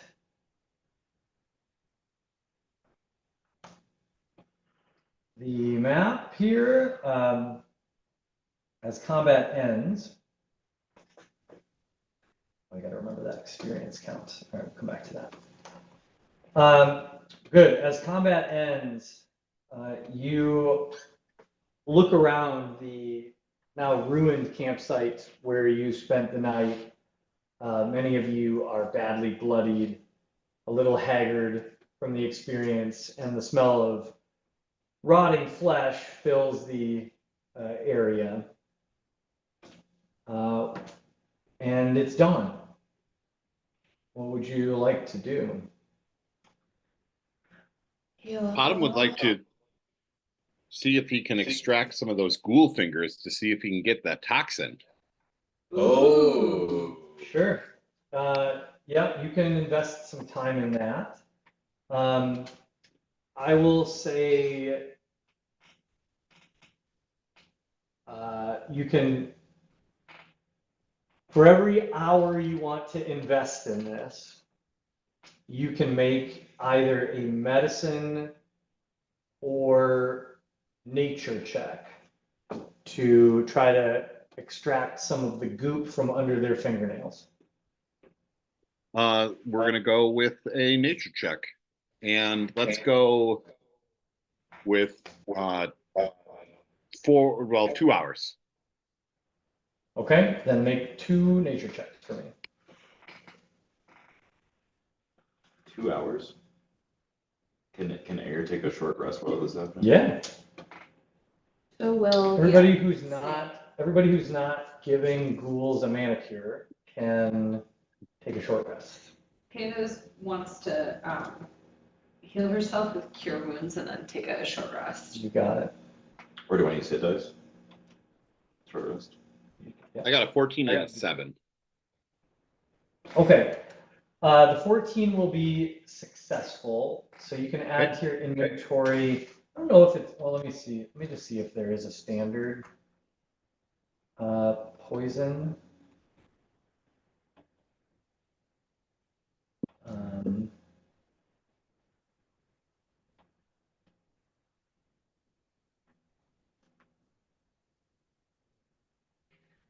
Get 1d8 plus 1.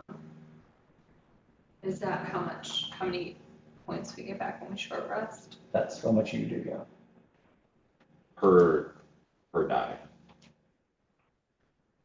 So you do both. All I can give you, You go up to 5. Yeah. all I can give you, Potom, is basic poison in the pre-made gear. So if you just want to add a custom item, you have Okay. a single vial of ghoul toxin.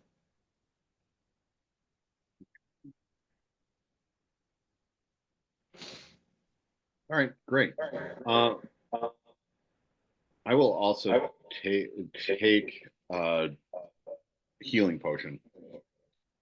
Okay.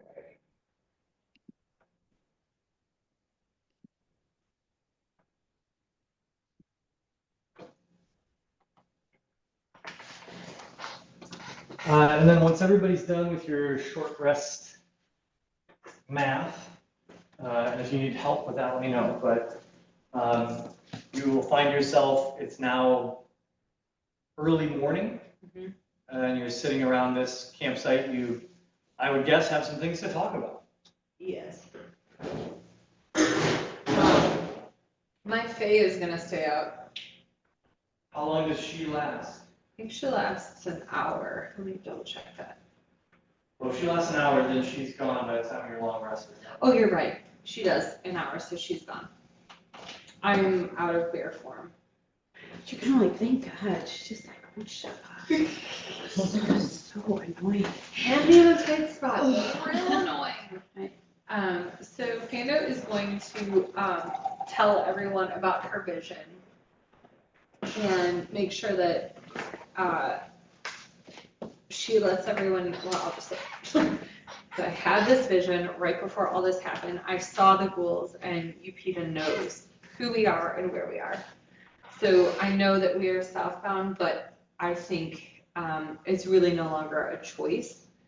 I think that we have to focus on Upita. I don't think we can fight her as we are right now, as evidenced by the ghouls.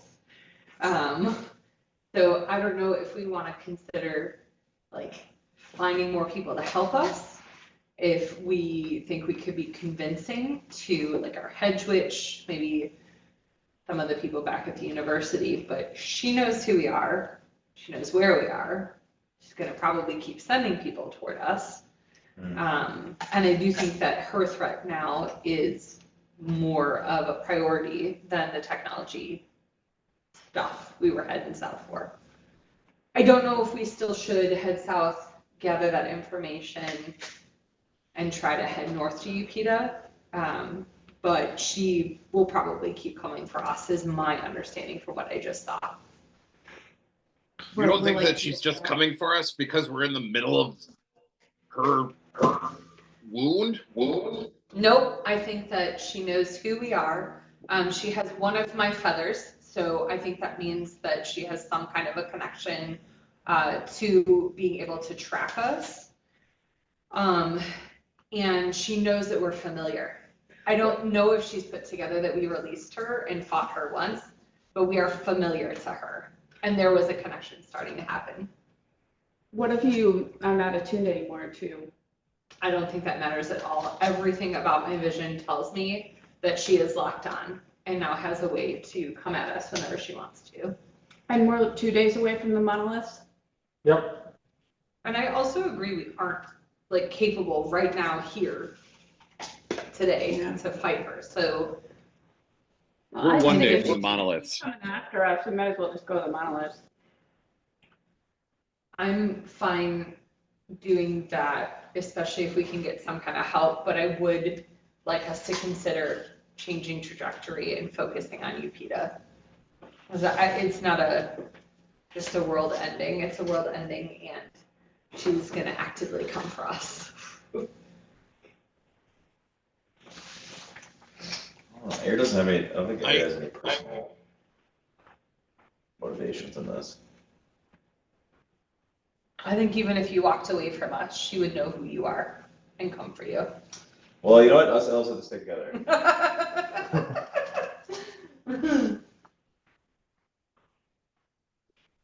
I don't understand why we have to clean up everybody else's mess and why everybody else's mess thinks that it's us that's causing the mess. So then Pando kind of kneels down as gently as possible to bottom level and takes his little rock face in her hands and says, "This isn't just everyone else's mess. Think we woke her up." Bottom wants all the benefits of waking Akito up and none of the consequences. So what? Fine! Fine! He pushes Pando off and he walks over to the exocomp and he pulls out his phaser and he starts strapping it to the arm. It's like, if we're gonna have to do this, then we're gonna have to do this, but we're not ready to do this. So let's go to the monoliths. Yep. On to Well, the that monoliths. for sure. 2 days. We're almost I mean, there. We should be there by the end of today. We are on the third day when we started. And it's morning. And it's morning of the fourth day. Okay, let's do this. Okay, hang on. Because another day has passed, so I have I have a roll to do real quick too. Oh, great. Okay, actually makes a lot of narrative sense. Okay.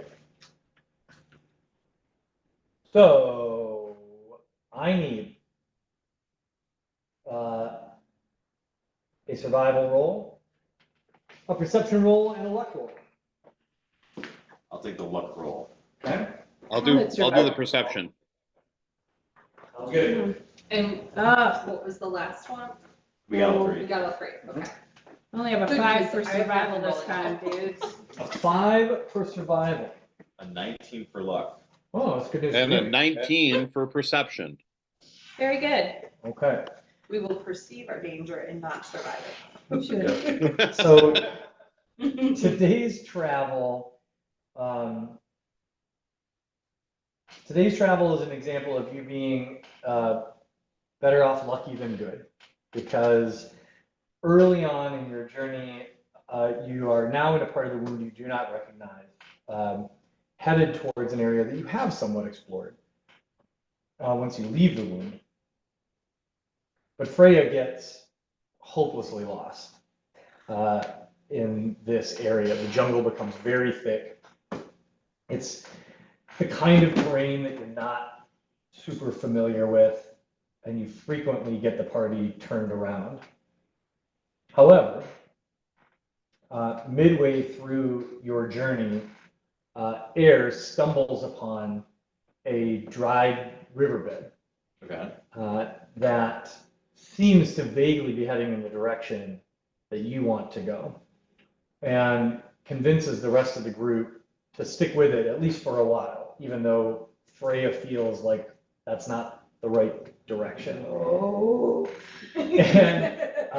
And lucky for your party, it turns out that this riverbed is almost a beeline out of the wound, letting you avoid a lot of the heavy brush and jungle Nice. and whatnot, and actually travel fairly quickly. So you have not even a normal day of travel, a rapid day of travel Nice.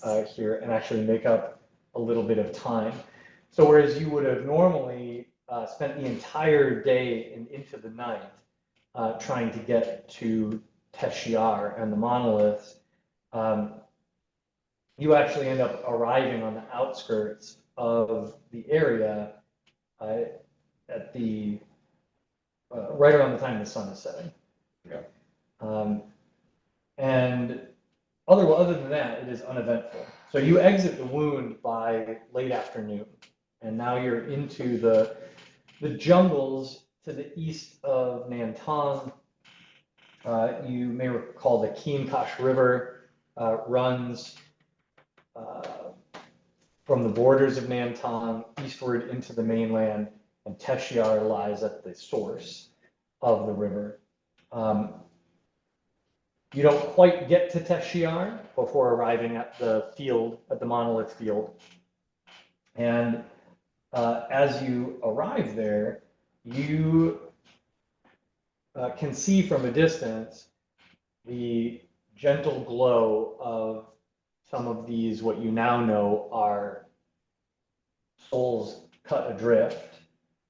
You see these little floating lights, hundreds of them from a distance, kind of dancing through the stone plinths that are all throughout this area. As you approach a little closer, you also see one other light source, which is what looks like a sort of a medium-sized campfire set off to the side of some of these. And you see two figures sitting around that fire. One, the rather sturdy frame of Professor Sendak. Okay. And across from him, the avian shape of Samuel, the were-toucan. Yeah. And they are in animated conversation. Small world. That's from our Friends. that little village we were in. Yeah. Oh. Our toucan friend. That's Teshiar, that village, the hidden village of Teshiar. Okay. You're very close to it. Friends. Upon hearing your voice, Samuel leaps up and takes flight in your direction. Not a long ways, because he is in his semi-human form, but he can glide. And so he kind of jumps a few feet in the air and glides towards you. Cute. And runs up and starts greeting you with a lot of energy. Ah, you've returned! I'm delighted to see you. I encountered the most fascinating individual here to study this strange field. And we have been having the most wonderful conversations about philosophy and the planes of existence and the gods of the pantheon. Oh my goodness, it has been an enriching several days. You'll forgive my saying, you look a bit ragged. Hiya. Are you, is everything all right? It looks like it's been a journey. Oh, you know, attacked by ghouls. Oh, As you do. As you do, as it happens. that's about the time, I think, that Professor Sendak walks up and sort of gruffly looks at all of you and says, I was wondering when you'd show up. Ghouls? Did I hear ghouls? Yes, So many many. ghouls. It seems that our situation has been getting rather dire. Where did you encounter ghouls? Not on the road up from Nantong, I have. No, in the wound. He sort of grunts. What do you mean the wound? Traveled through the wound to get here? Oh, yeah. No, we're experienced wound travelers at this point. Yeah. You're insane is what you are. What's wrong? What could have possessed you? Well, we made it. I see that. We're trying to. Potom will Yeah. Potom will hand the sending stone of the from the cartography department to Professor Sendek and be like, "Can you return this for us?" He kind of looks at it quizzically. Says, to whom? The cartography department. What's It's that cartographer's name? That little cartographer. Can't remember his name now. Glenn. Glenn. Did That's him. Glenn bully you into traveling across the wound? No. actually, it's quite the opposite. We We tried to bring him along. He wouldn't go, but he gave us this. Well, that doesn't surprise me. That little desk jockey's never That does. left the Maib. Sure. Yes, I'll drop this by Glenn's desk when I next see him. Well, friends, we're glad you met each other. It has been interesting. Samuel here, well, he won't tell me where he lives or what he's doing way out here in the middle of nowhere. He has a surprising amount of perspective on this field. And he looks at you now, Potom, and he says, I must tell you, this is beyond my expectations. What you described was fascinating enough to drag me all the way out here, but this is epic. I've never seen anything like it, and I have just so many theories. We have so much to talk about, and the two of us could really use your help testing some of these theories. Well, that's why I came, because I believe that this could be important to our current mission of stopping Rapido. Yeah, I agree. He says with some disgust in it. Yeah. Oh, yeah. Oh, for sure. He definitely was not fully embracing that current mission. Our current mission. Fine. So, Freya's gonna excuse herself for a moment to walk among the monoliths just on her own. She takes her great sword with her to walk back down. I don't know. Sounds good. Yeah, we'll circle back to that in just a second. So Freya's gonna go do some communing. Excuse me, friends. I need a little break. Yeah, she's gonna go commune with the spirits a little bit. Yeah. Pando and Air, anything in particular that you want to do here, or should we jump into some of the research and lore conversation? I definitely want to show the Raven skull to Professor Sendek. Okay. And I want to tell Professor Sendek what I've experienced with it, the visions, as well as I'm not allergic to wasps at all. I just know some people are, so I'm giving a heads up. Oh, yeah. Just usher him out again. I get routinely stung by at least one every year going through my milkweed, so That's fine. yeah.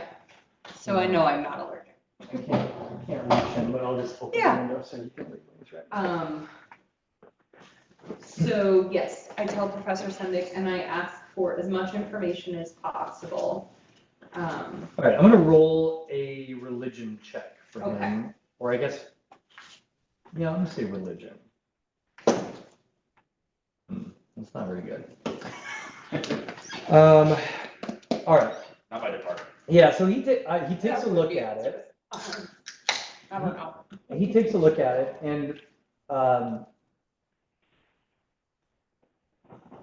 think his response is curiosity more than it is, let me teach you all about this. Okay. So very quickly he says, interesting. This is not an artifact of arcane magic, but nor is it one of divine magic. While I'm not intimately familiar myself with the workings of this type of magic,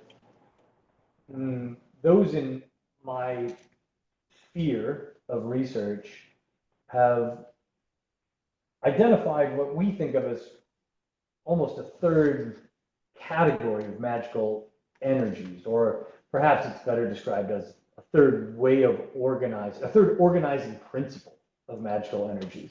We're still not certain if these are three fundamentally different types of magic or three fundamentally different energies, but they are certainly three different fundamental ways of channeling and organizing that energy, the fundamental magical energies of Tellus.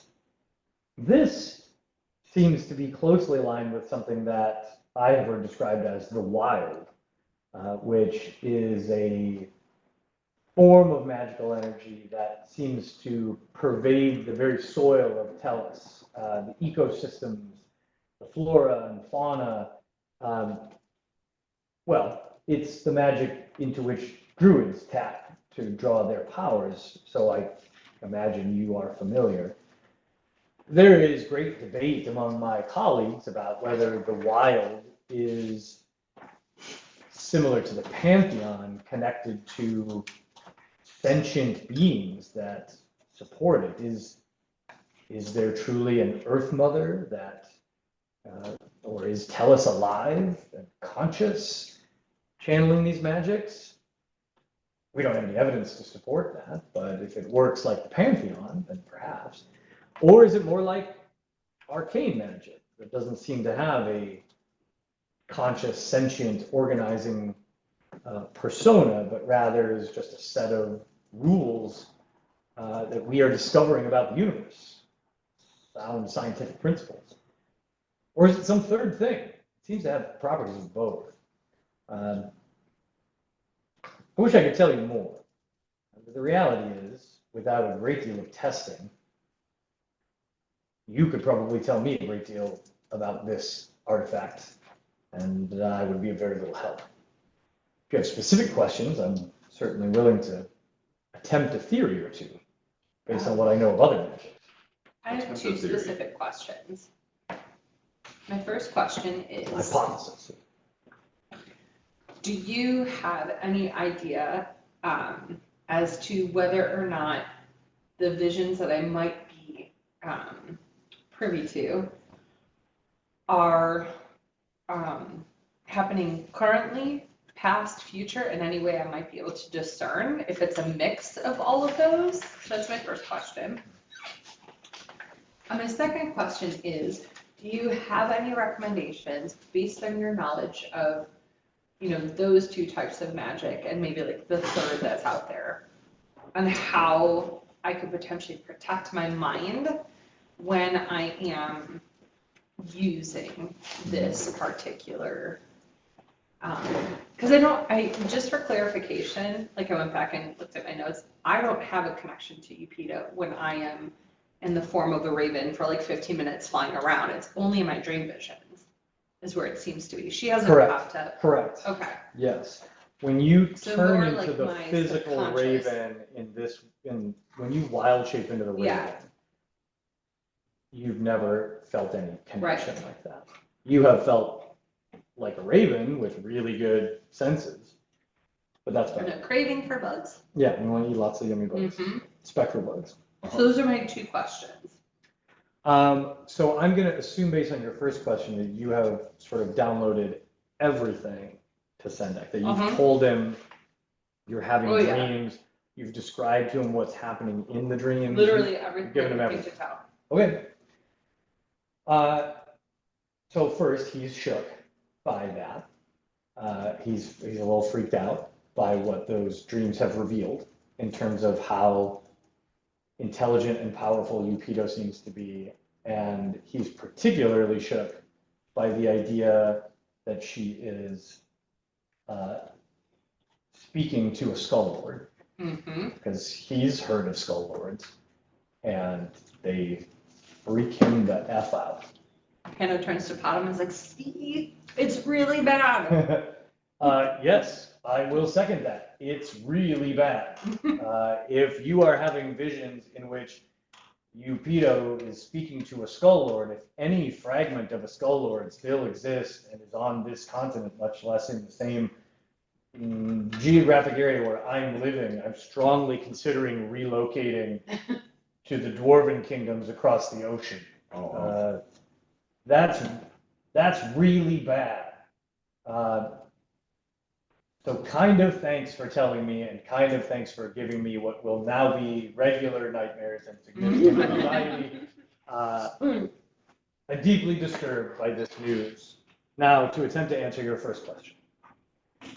While I do not have an easy way to tell you when in the flow of time your visions occurred, it seems likely to me that, it seems clear to me that this skull charm is connecting you to an entity. It's not giving you powers. It's letting you ride on the spectral back, so to speak, of an entity that is connected to the wild. In the divine pantheon, we have hundreds, perhaps thousands of examples of these sorts of entities. You might call them angels, you might call them avatars. There are any number of beings that serve the gods and are granted a sliver of their power and sent to do their bidding. Everything from the very humanoid, tangible champions of the gods that used to roam Tellus, fighting in their name, carrying elements of their power, to the archons that sat at the right-hand side of the gods on their home plane of existence and acted in their name in matters of celestial importance. This raven of yours is something akin to that. And it is clearly flying on the winds of fate, space, time. Can't be very specific with this. Now, all of that is me telling you, I don't know. But you, I do think, can pick up some contextual clues. For example, the last vision you had probably was pretty darn close to the present, because Eupedo was piggybacking onto your vision and used it to see where you were at that moment and send something to ambush you, send ghouls to attack you.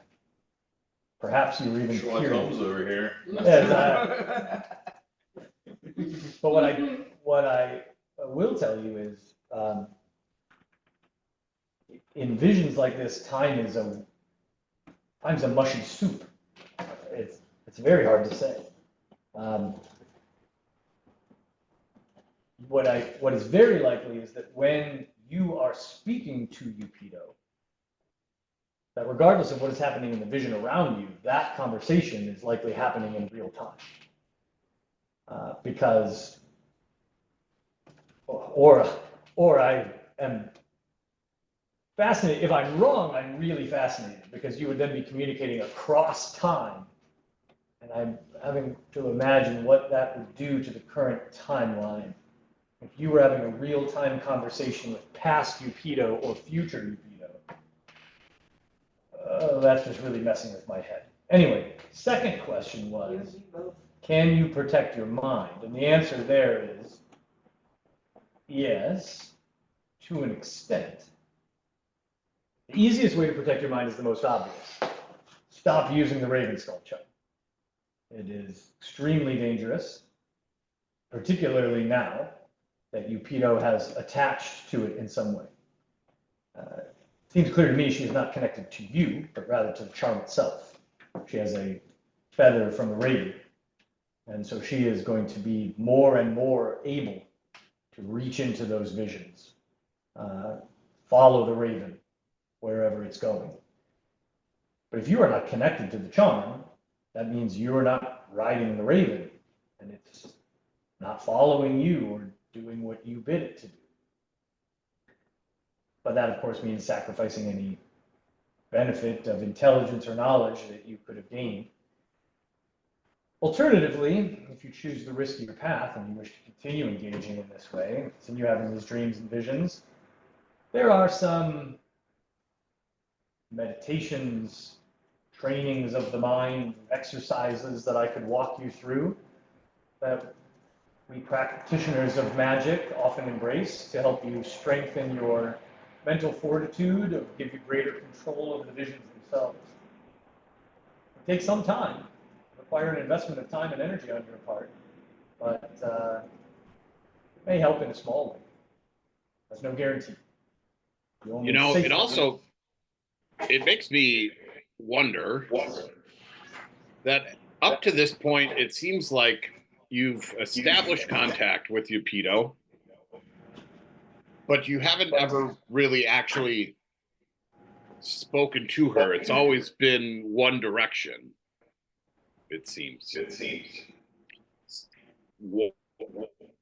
What if we try to make contact next time? Instead of ending the vision, what about leaning into it?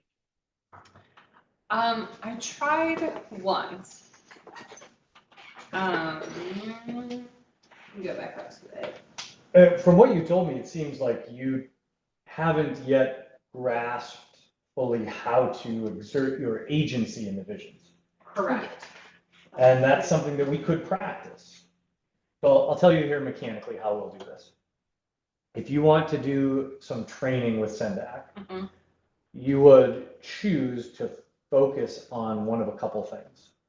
So you could focus your practice on defense, where what you would be working towards is basically giving you bonuses to your saving throws in the visions to protect you from any attacks that she'd be doing or whatever she tries to do against you. Yeah. You could focus instead on agency, which would give you greater control over how the visions manifest. So greater control over the raven, where it flies, greater ability to show up as yourself through the raven, potentially talk or even guide where the visions are looking, right? But you would have to kind of pick a path there. So just so I'm understanding, Professor, if I am focused on defense, does that mean? The dark arts. Yes. If I'm focused on defense, on keeping myself safe, does that mean that I will not have an opportunity to engage in a conversation with Yupido? That I will just be a silent player? Well, what it means, I mean, if we have unlimited time and you're willing to study with me for months and months, you can train your mind to do all of this. Which we don't have time right now. But what I'm saying is if you need to prioritize and you can only make a small investment of time to get better at this, we need to focus on one or the other.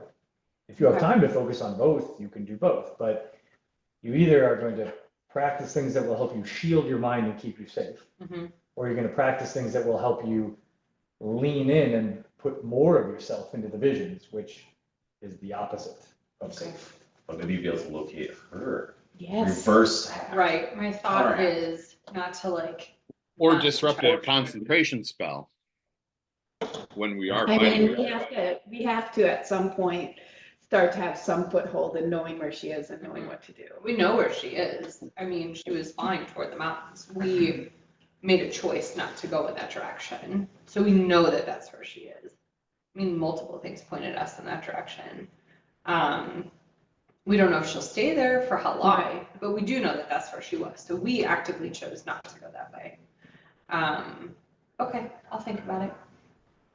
All right. Well, I will be here if you wish help. Cool. Until I move to the dwarven land.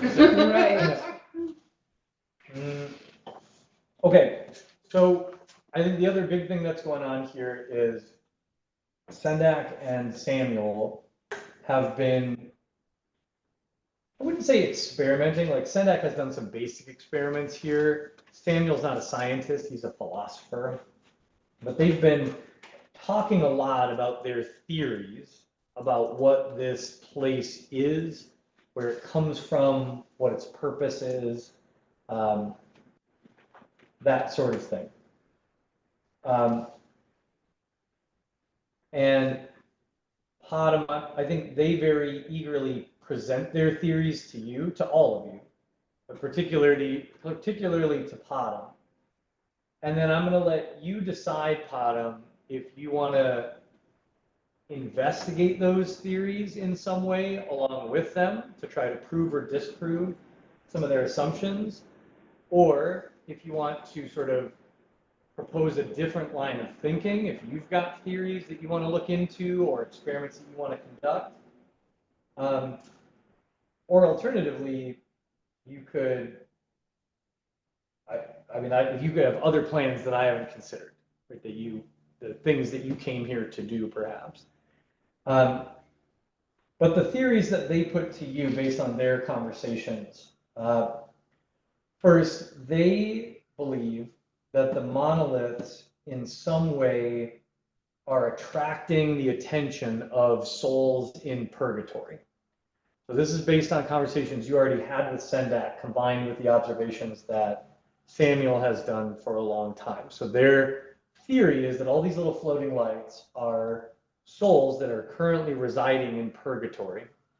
Freya just kind of stand on the edge, listening to this conversation still. Sure. As your ancestors are talking in your mind. Well, as we're you're gonna listening. talk about it in just a minute. Yeah. We're gonna visit I'll that. tell you as a side note, we'll get into the specifics, but he's very active Yeah. when you walk into this space. Yes. He becomes more present, more alert. We're talking. He's got a lot to say to you. Yeah. He's chatty. She knows. That's why she had to kind of step off to the side Yeah. for a minute. Yeah. She couldn't hear everything that was going on. It was like too much. Yeah. But she's trying to tune into some of the talk that's happening down there. Yeah, Kimba is chatty here. So their first theory they throw at you is that they're pretty sure these are souls that are currently residing in purgatory. The reason they believe they're visible here is that either because of the monolith, this area is a thinning of the veil between purgatory and the prime material plane, or that the monolith was built here because there was already a thin spot. They're not sure which, but they believe that these little floaty lights are souls that are not here, but that you can see. The souls are in purgatory, but you can see them here because of a thinness in the veil between planes. The other theory that they have, and this is fairly easy to prove, and you've actually contributed to it already, is that the monoliths absorb and store divine magical energy. Specifically divine magic. Sendak believes that they are specifically constructed to do this, whereas Samuel believes it is an accident, that it is an accidental byproduct of the monolith's creation, that this is just what happens when you make something that does what this does. Because Samuel believes that this field of monoliths is an intentional construct, that something that was built specifically to help ancient peoples communicate with the souls of their ancestors. He believes it's a construct tied to ancestor worship, that this was almost like a temple or a place where people would come and commune with the souls of their departed. But it was constructed, it wasn't. He believes it was constructed for that purpose. Sendak does not buy that. He sees this as something else, not constructed by human hands. That's his belief. Or Minotaur, Or by humanoid hands, Yeah. right? Not made by people. It seems beyond anything he can imagine, even historical people having pulled off. So he believes this is tied to the gods in some significant way, the absent gods.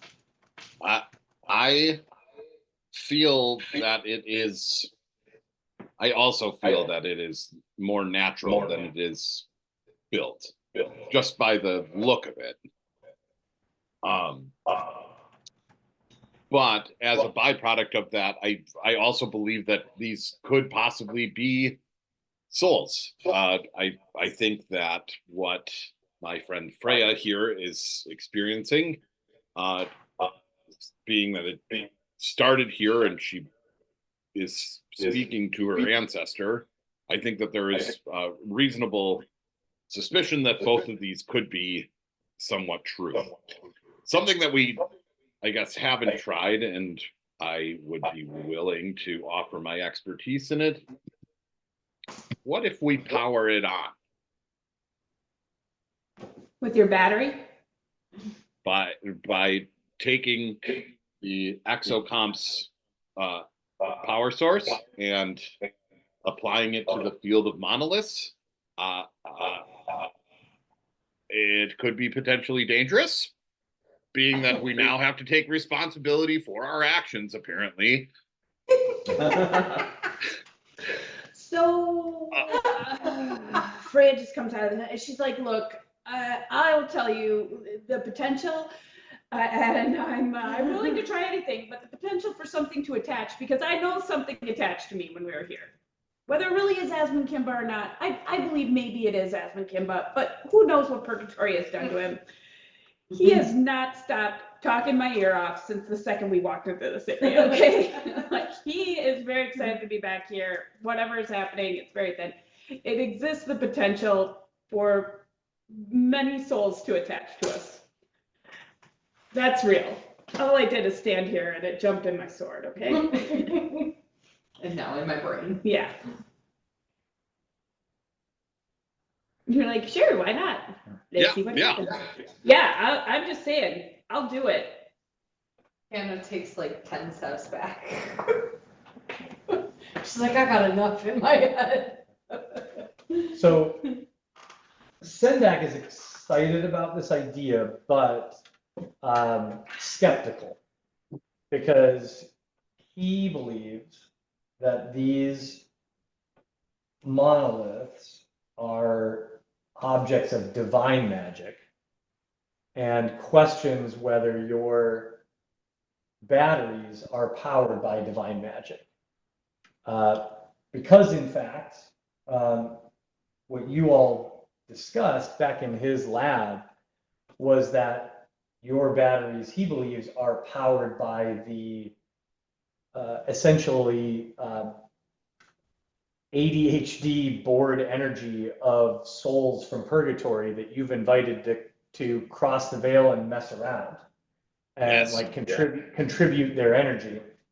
And he's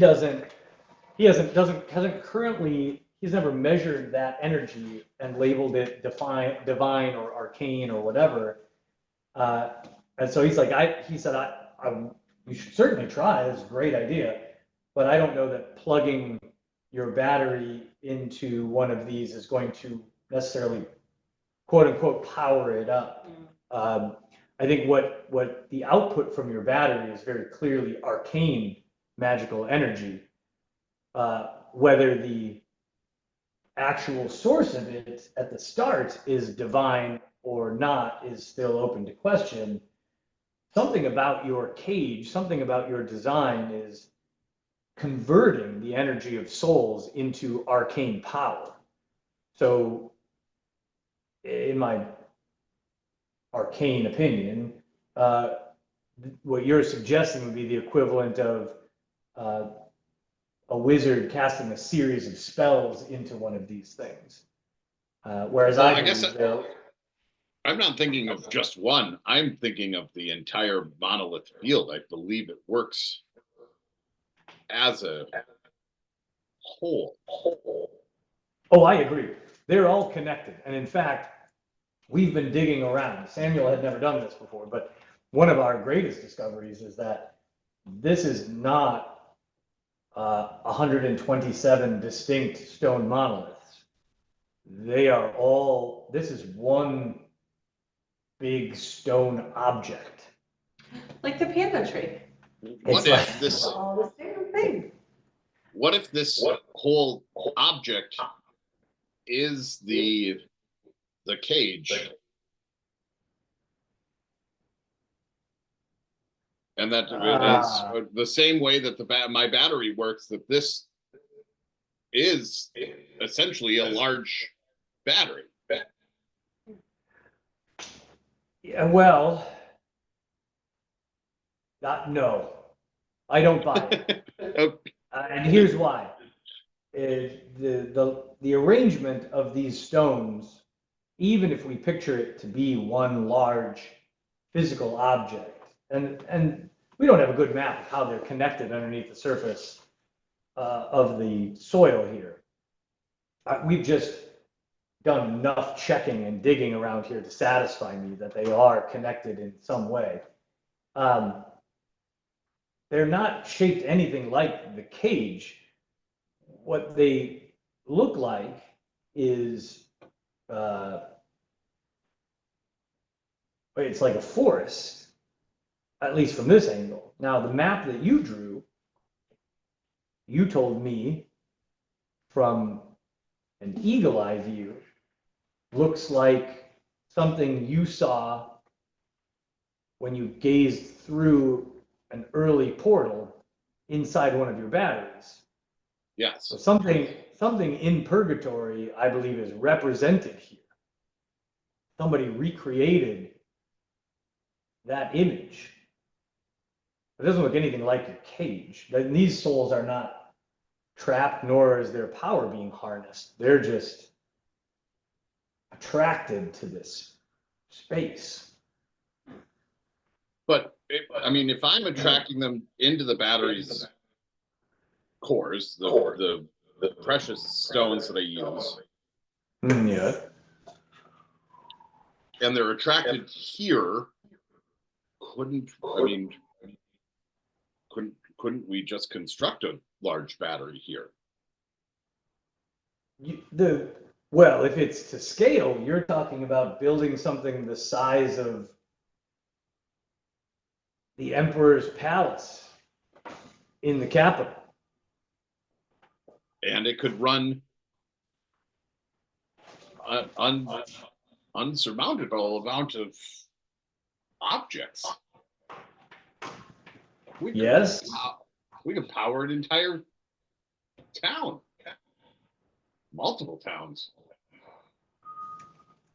My friend, if a cage the size you are describing operated to scale the way that one of your small handheld batteries operates, the amount of power that you are describing is vastly more than something that could power a few towns. You're talking about powering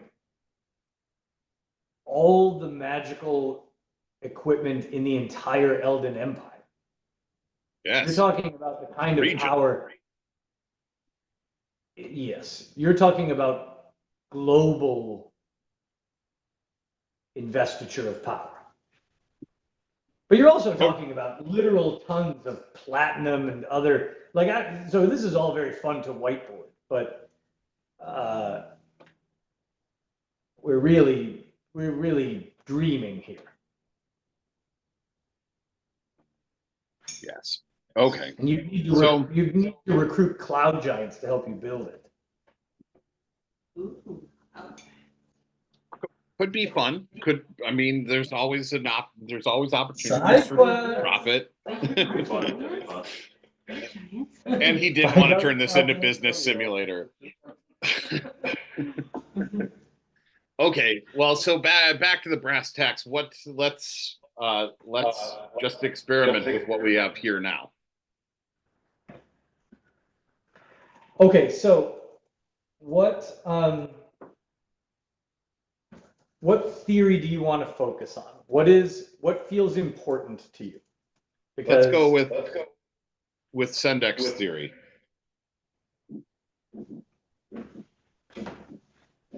Which one? What are you what do you hope the outcome of this research is going to be, I guess is what I'm driving at.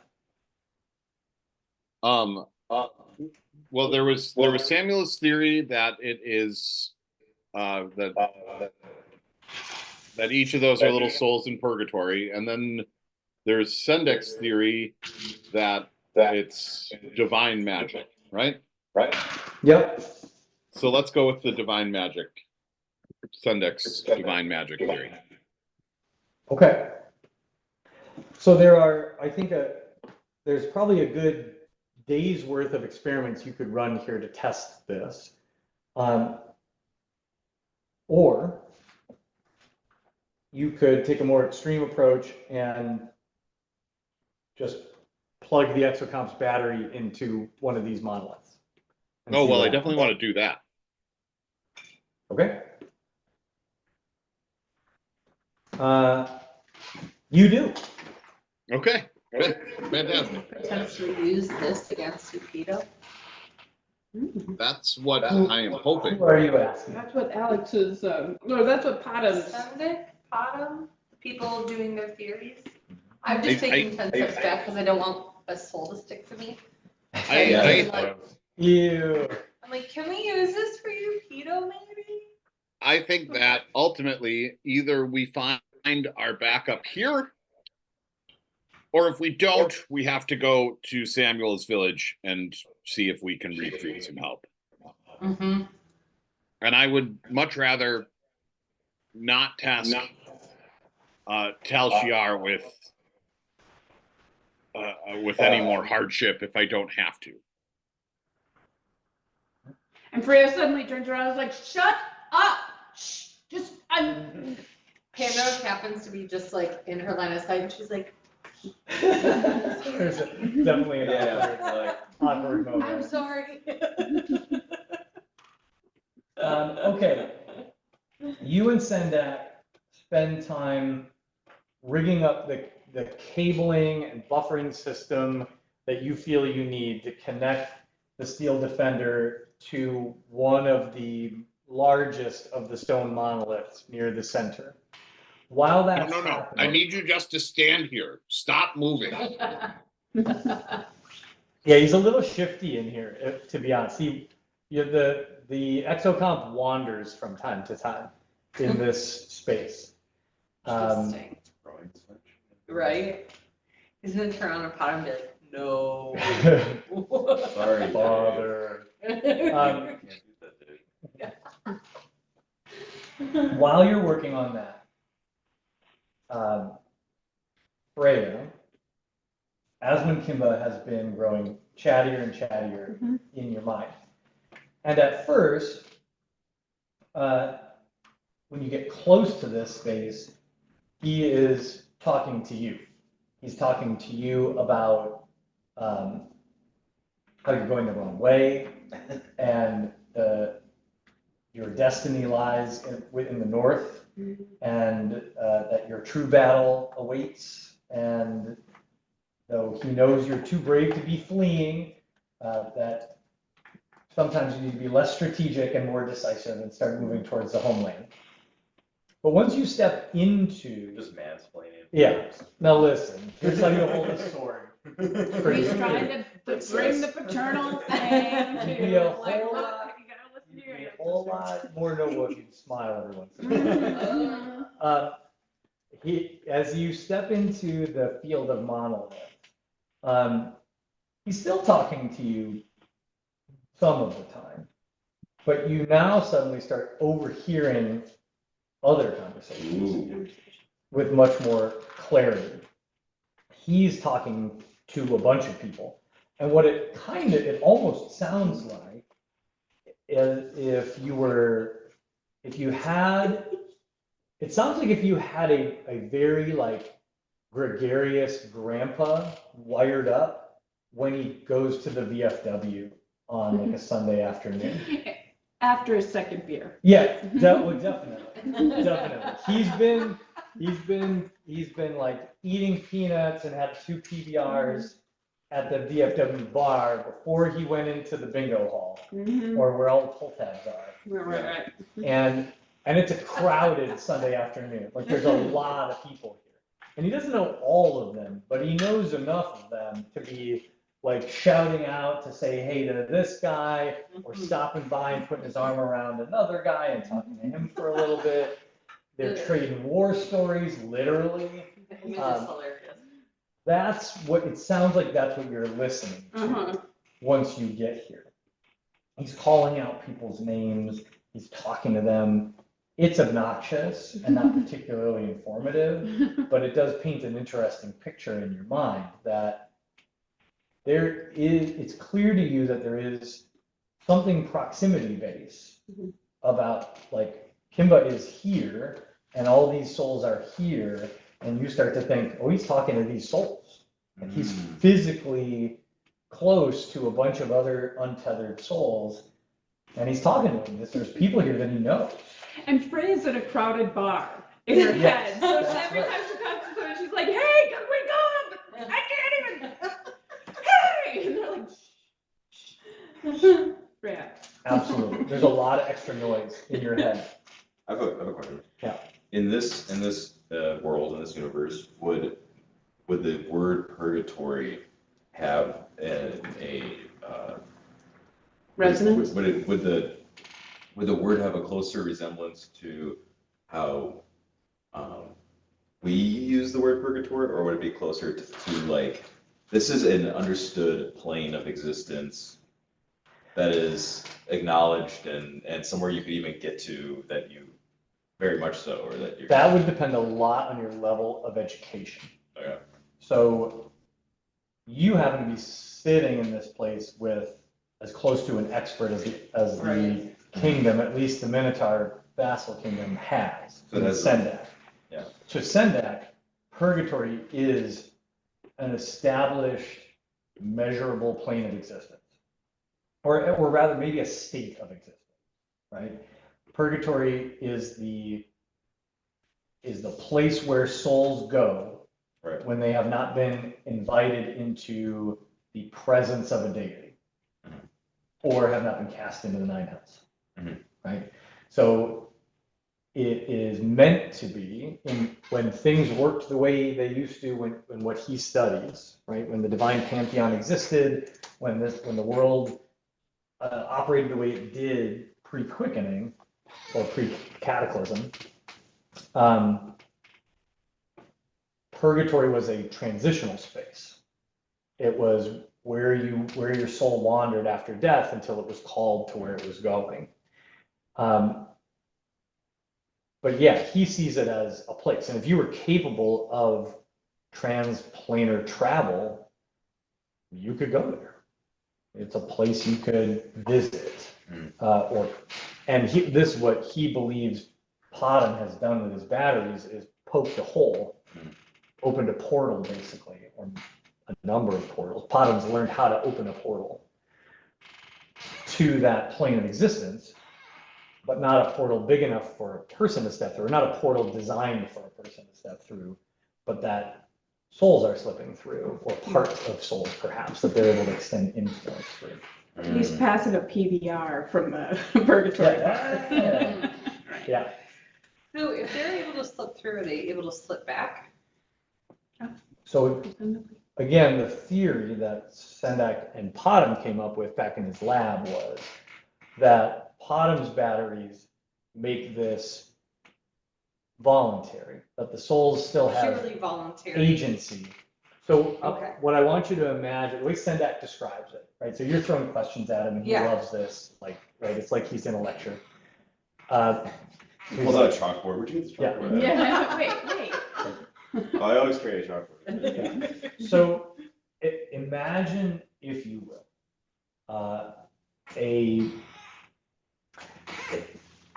in some of the great cities in Minotaur lands, we have nurseries that are having very advanced magical medical technology. Sometimes an infant is born unable to fill its own lungs, unable to keep itself warm. And in order to help it carry past that sensitive time when it's still growing and developing, we place it in a magical incubator, a protected space that shields it from all of the outside world. But the parents of the child still want to interact with it. And so we construct a magical field that allows them to place their hands inside and make contact with the child, but they're not truly making contact with the child. They're actually just pushing the outside space in, and their hands encased with what amounts to a magical field. Imagine putting on magical silk gloves and touching the infant. This is very similar in what I believe these souls are doing. They aren't technically crossing the veil into the prime material plane themselves. If they did, they would detach and become ghosts. They would free themselves from purgatory, and they would have a very different appearance, influence, and level of sanity in this world. We know what ghosts are. They're observable. But instead, these souls are stretching through, they're stretching the veil in these thin areas enough so that they can observe the world around them and pass some of their energy into the world.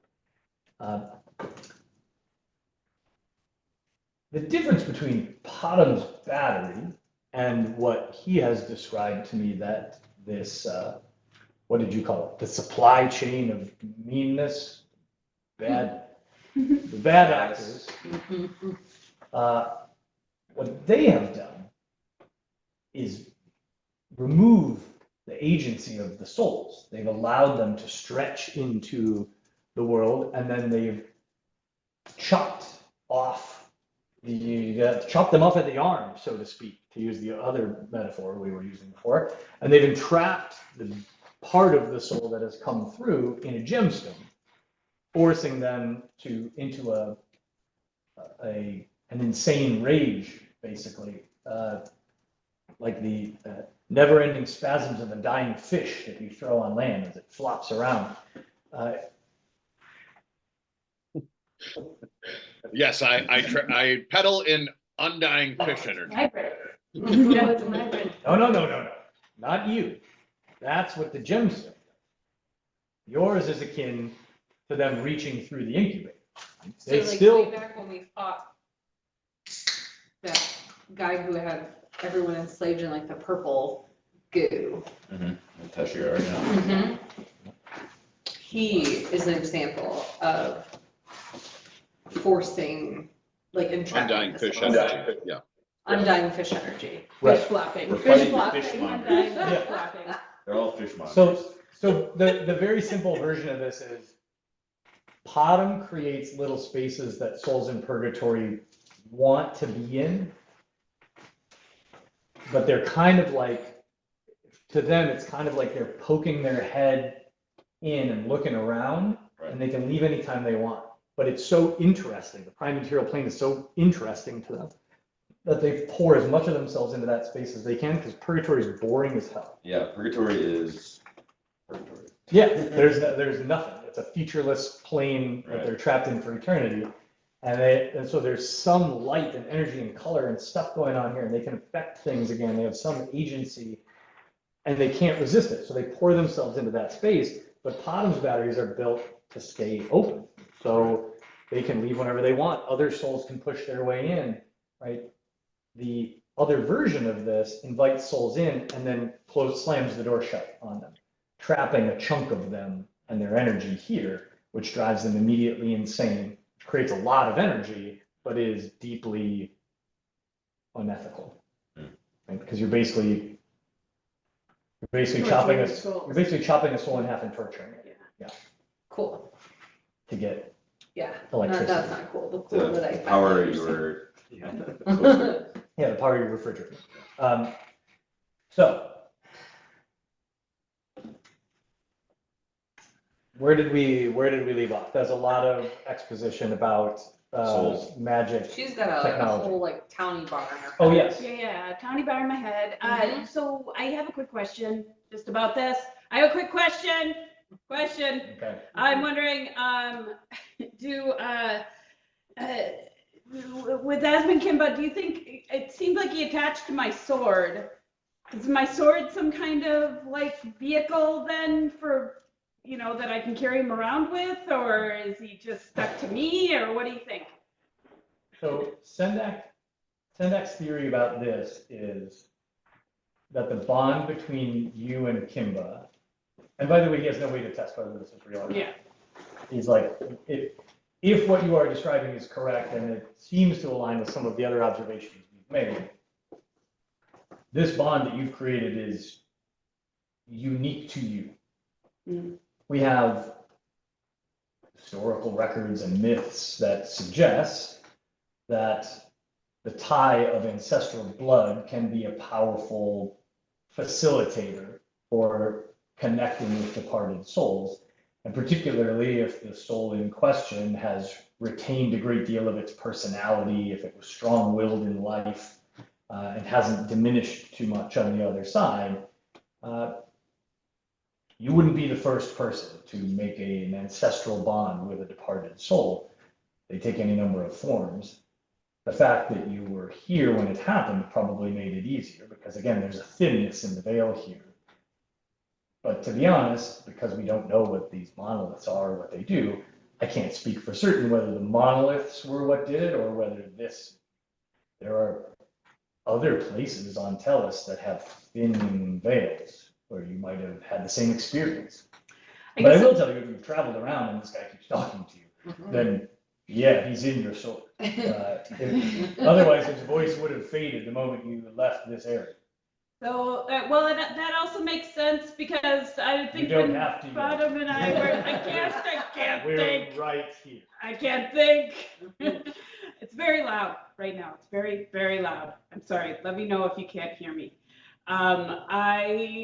That would make sense in the fact that I don't think that Bottom could hear anything when he was psychically connected to me. When we were psychically connected, I think he was humoring me. Yeah. That is Also, correct. I did not hear anything. I don't know if I made this clear, but just for fun flavor, it's still only one-sided. So everything you're hearing is just Kimba. Oh, okay. You're not hearing any responses. You don't actually hear the din of a crowded bar. Yeah, no, he's so loud. You only hear his voice saying all this stuff. And then there's pauses as he interacts and stuff. But there's a lot. It's just like if you listen to a recording of just him. Yeah. And it's probably louder even than it normally is. Yeah. He's a big personality. Okay, we're gonna come back to that because I have one other thing related to Kimba that we're gonna do. I just realized that your experience with Kimba is pretty much what my cats are experiencing right now as I interact with you guys. But I have my earbuds in, so they can't hear any of you. Yes, that's perfect. That was a great example. All right, so about the time that Sedek's done answering as many of your questions as he can, he looks up and Potom, you are done setting up the equipment the way you want it. And you're basically like holding the plug, like the coupling and getting ready to plug it in. And you kind of look at everybody like, all right, ready to do this? Anybody want to do anything before Potom sticks the plug into this coupling and connects his most powerful battery that he's ever made into this mysterious magical stone monolith field? So I'm actually, Freya would like to do something. She's gonna rage. All right. Put her sword in rage. You know what? That's really not a bad idea. Yeah, I'm gonna rage. Especially since you asked us thrice if we wanted to do anything. Just curious. Just curious. Yeah, she's gonna pre-rage. I'm gonna say that Panda is just in case gonna just turn into her little warm fuzzy bear. All right, we got a brown bear, we got an angry dragonborn. Air's like spells are too precious. I can't. Air's just chilling. Air's like, we'll see. Spells are too precious. Air just kind of backs behind the bear and the dragon. Like, well, Panda got real beat up last time. She's just gonna, just in case. Okay. So interestingly, before, as you prepare, the moment you enter your rage, something very different happens than you have experienced before when you rage. So when you rage, you connect to the part of you connects to the spirits of your ancestors. Mhm. And that is aligned with your totem, which for the most part in our campaign up to this point, you have aligned yourself with the eagle totem. And you discover in this moment that the eagle totem was also the totem of Asmund Kimba. Ooh. Because as you rage right now in this space, Kimba appears to you, physically manifests in front of you. What does Kimba look like? None of the rest of you see him. Looks like a polar eagle. Call him a polar eagle. All white eagle. He's spectral, Yeah. right? He appears to you as sort of a ghostly figure, but other than that one vision you had in your mind when you were trying to sort of hang on to him during the magical surgery, you have not, he has never manifested to you in this way. And it almost seems as if the energy that makes up his image pours out of your sword. And he sort of, it looks like smoke filling a glass container as he fills up the outline of Asmund Kimba. And then he's standing in front of you, and it's almost like you interrupted him in a conversation with somebody because he turns suddenly and sees you. So again, you've seen Kimba before. He's a handsome dragonborn. He appears sort of in his prime. You suspect this is Asmund Kimba as he sees himself. Okay. That's your best guess. It may not be an accurate representation of what the guy looked like in his life, or certainly when he died, but it's an idealized image of. He's taken off a few pounds. He has jawline. That's real good. But this gives the appearance of a silver dragonborn.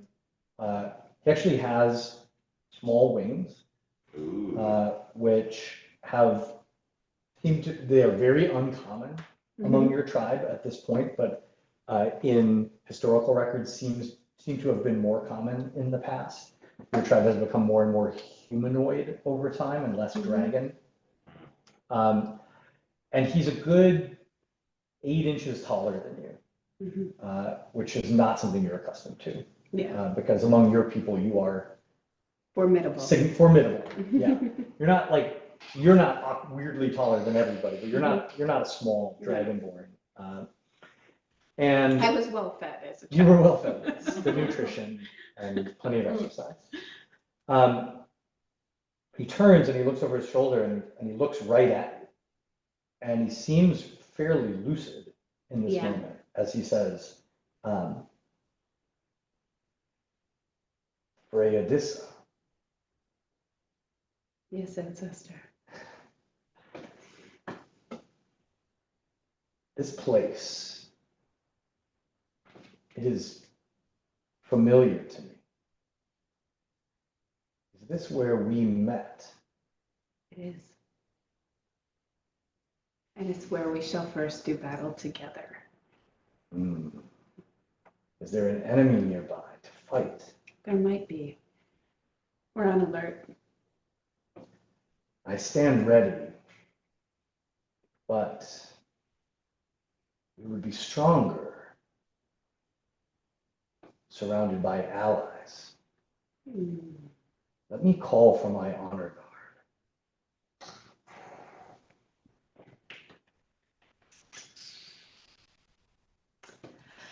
As you wish. All right. When you say that, he reaches out and grabs the sword out of your hand and What does this look like? and holds it aloft. Yeah, you This- can just see Freya like This with her sword. this all of you see. Okay. We can see him. No. No, just the sword. But suddenly you see this Freya's great sword, which she pulled out of her sheath. And was when holding she in raged. my hand. You see it look like it's torn out of her hands, and then suddenly lifts up in the air and is held parallel to the ground, like 9-10 feet in the air. What She's a bear. Kind of forgets she's a bear and like goes to hit air. Just bear fly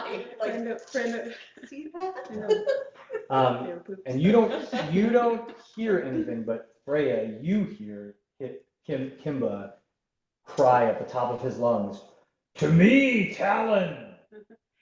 You hear, everyone hears me say, "As you wish." Oh yeah. As you wish. As you wish. So he calls out, and then all of you see. You probably don't count them in the moment, but you see 12 of these glowing, sprightly-looking things, these glowing balls, from all different directions, come flying in rapidly towards the sword. And one at a time, they all impact the sword on its hilt and its blade and all along it. It's gonna And be one heavy sword. each impact makes a small, like a pit in the metal, almost like a drop of acid hit it. It scars the sword. And once all 12 have hit, Kimba, holding it above his head, lowers it slightly and then says, "Call for me when the battle rises, child." And then he vanishes and the sword clangs to the ground. Pretty badass. It is hot to the touch when you reach to pick it up. And Freya breathes a little cool on the hilt to be able to pick it up. The handle to be able to pick it up. A little bit of steam comes off it. Yeah. And Man, I want a cool spectral army to. Yeah, I got a spectral army in my sword, guys. Yeah, I'm not nuts. We still Yeah, okay, cool. It's fine. also never saw any spectral anything. I will add this. I'm not going to add it right now, but I will add this for you later. Your sword is different than it was. Pitted. 12 ditzels. So we have Kimba plus 12 spectral army souls on our team. The Talon army. The Talon army. All right. I think it'd be hilarious. That all happened in about 90 seconds as you were I preparing. feel like Potom is just holding the two separate pieces, like, what the hell? Yeah. And then I pick up the sword and I breathe on the sword, I pick it up, and I say, "Proceed." And I'm picturing this a lot like the scene in Back to the Future, where Right. Doc is holding the two sides. This is not the part where he's straining. It's just the first part where everything's going fine, Right. and he's getting ready to put them together.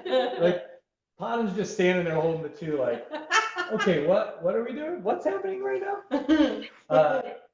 Yes, Pottom, you plug this thing in. And nothing happens at first.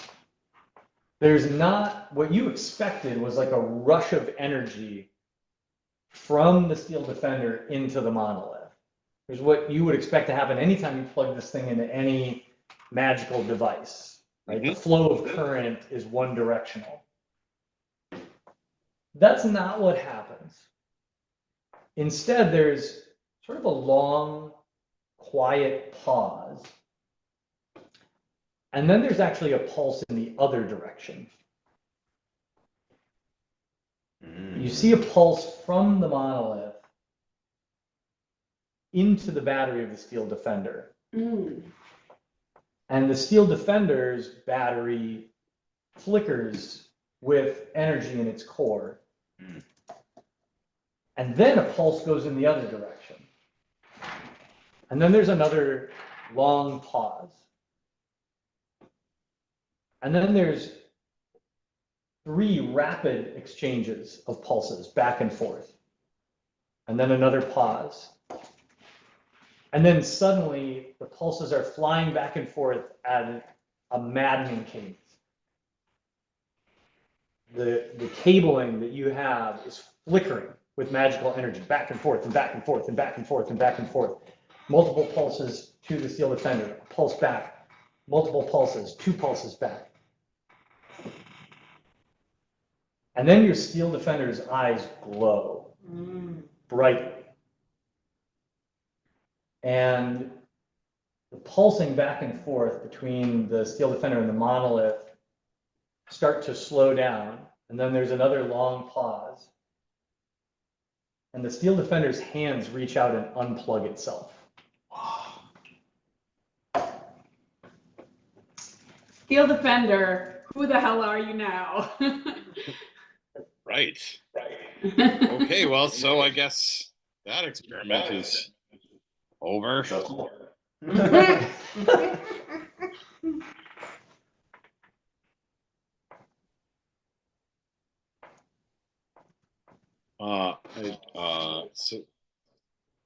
what does he do now? He's just standing there. His eyes are lit up, and he's facing you. And as you sort of stand there and observe him, the eyes start to flicker.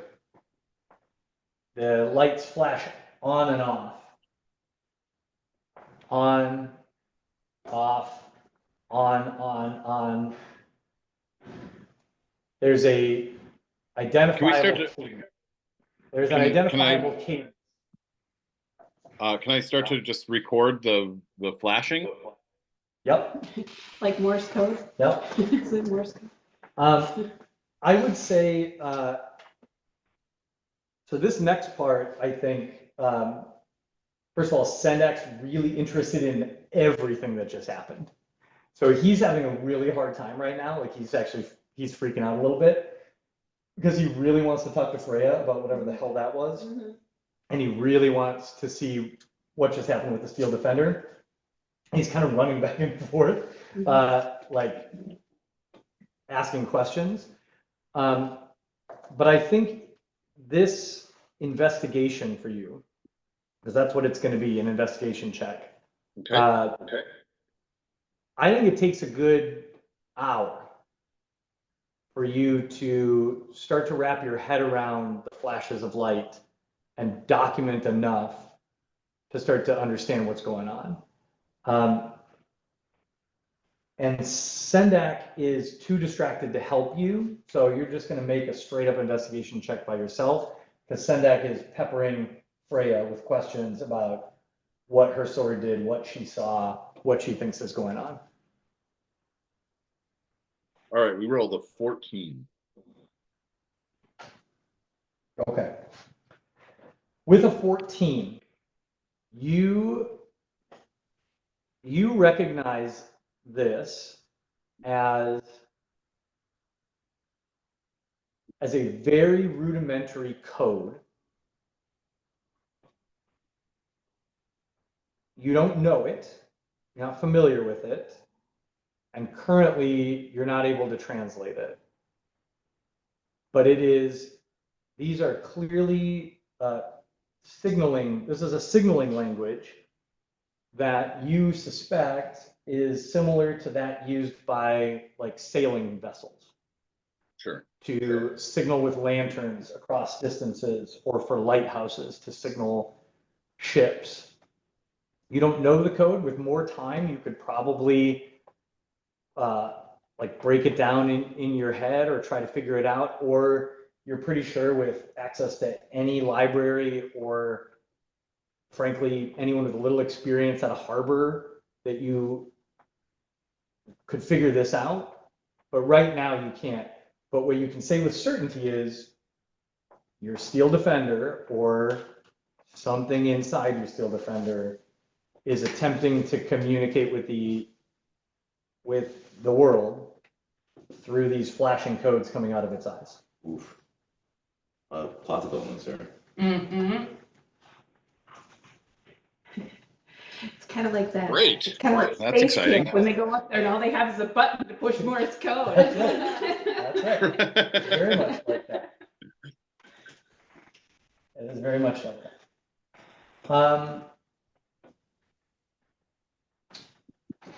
So, the result of this experiment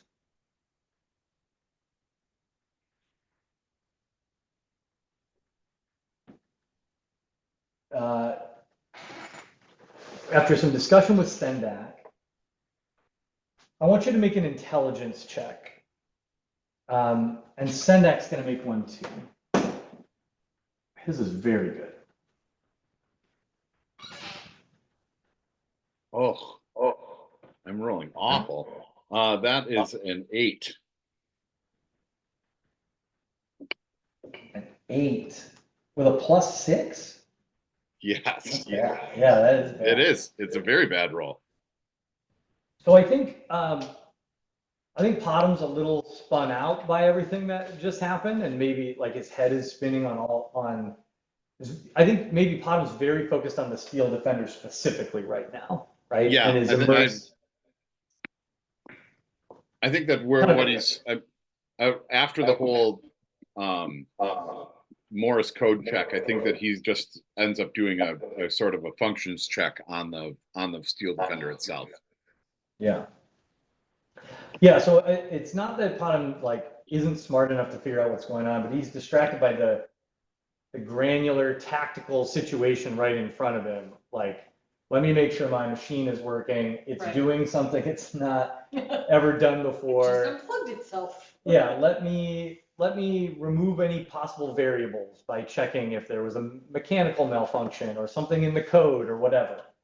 But while that's happening, Sendak is talking animatedly with Samuel and is postulating.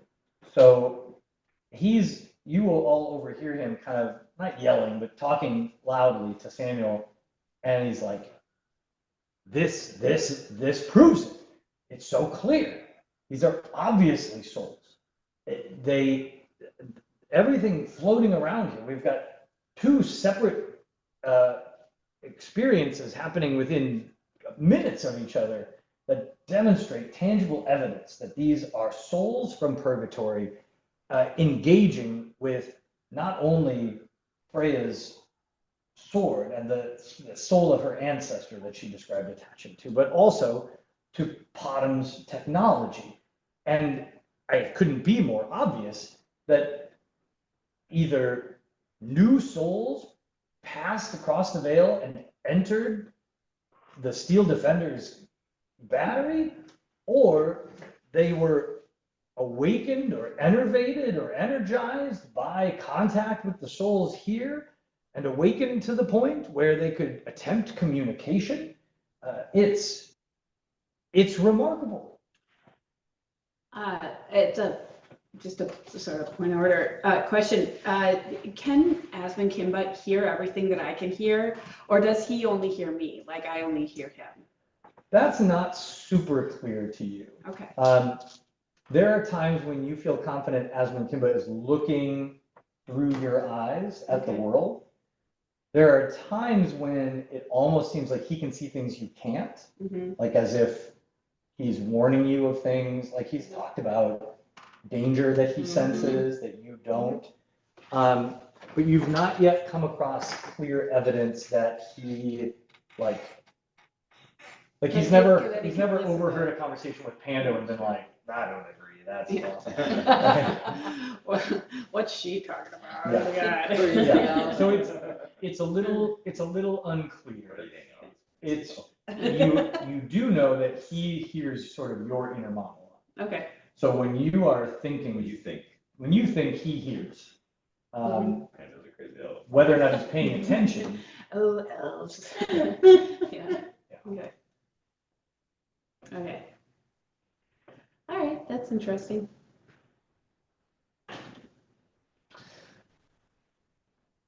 So it is getting late. You all arrived here around sunset. Everything that just happened took several hours. So I'm on a bear form. Yeah. I would think so at this point. Yeah. It is fast approaching midnight, I would say, with all the things that have been going on and the research and the whatnot. Certainly there's more research that could be done here, but I think it's important we use some of the time we have remaining for you all to talk about what's next. And Take a since it's long getting rest. close to like people taking rests, Pando lets Sendak know that she's decided that she wants to focus on her agency Okay, and would love to give something a try this evening. okay. He's willing to help you. It's getting late, so he's a little crabby about it. But Are you more crabby than usual? no, it's just true to form for him. He tells you that if we invest an hour or so in me explaining some of the forms to you, I think you could do some decent practice and at least be able to attempt something should you get pulled into a dream tonight. Great. I can't make any promises. Again, the safest path would be for you to disconnect from the Raven Chime this evening and give yourself a night of uninterrupted sleep. I think I will. I think I'd still like to have that hour of learning with you because I don't know Sure. what tomorrow will Yeah, entail. happy to do that. All right, so you're going to unattune Yes, from the chime. yeah. We Okay, don't need to be attacked here. all right. So you unattune from the Raven Skull charm, and then anything else that anybody's going to want to do, or is it long rest time? I'm good. It needs a long rest to recharge some rages. I think that Potom is going to work on the Steel Defender. Not only is he, performing that functions check, but I think that he is going to start actively sort of attaching things to it. It takes on its hands kind of get fortified into kind of what look more like gauntlets than anything. Like he's attached stuff to it. Yeah, he's just going to be attaching stuff to the arms and to the body itself. Okay. Perfect. That'll be tougher when it turns on us. Yeah, right. It's okay. I got a 12 talent army. All right, that sounds good. So everybody can take a long rest. Pando, this is your first night in 5 nights that you have an uninterrupted night of sleep, no Raven dreams. She like drools as she's not For because you it's tonight. so peaceful. She normally needs like 2 or 3 hours of sleep, right? But she gets a solid 12. Right. And Sendak does teach you some basically mental exercises. The agency exercises they're a little odd. They're almost like he gives you puzzles to solve in your mind. So the practice starts with you visualizing a puzzle and then manipulating it in your mind until it is solved. I'm talking about like physical visual puzzles. And the ones he starts with are very simplistic. The kinds of things that if you've had them in the real life, in the real world, that are physical, you give them to a small child. But the exercise is you picturing them and then maneuvering them in your mind. Sure. And as you seem to master that, he moves on to more and more complex models. But over the course of an hour, you don't do a lot more than just that. Okay. So you're doing some mental puzzling, so to speak. And I would say like if that's familiar to her, not necessarily that particular exercise, but when she studied, right, with like the druids, like they would give you tasks where you're like, why am I untying 5,000 knots? It's gotta be for a reason. Yep. Yeah, I mean, there was definitely, it's akin to when you learned meditation, but this is, it's a different kind of activity in the meditation. Do you want me on my character sheet to unattune to the Raven Skull Yes. physically? I think so Freya kind of goes off by herself a little ways out to sleep and pulls out her totems just to think, and she wants to feel like it's important that I have a conversation with Esmond Kimba right now, just about some things. So she says to him,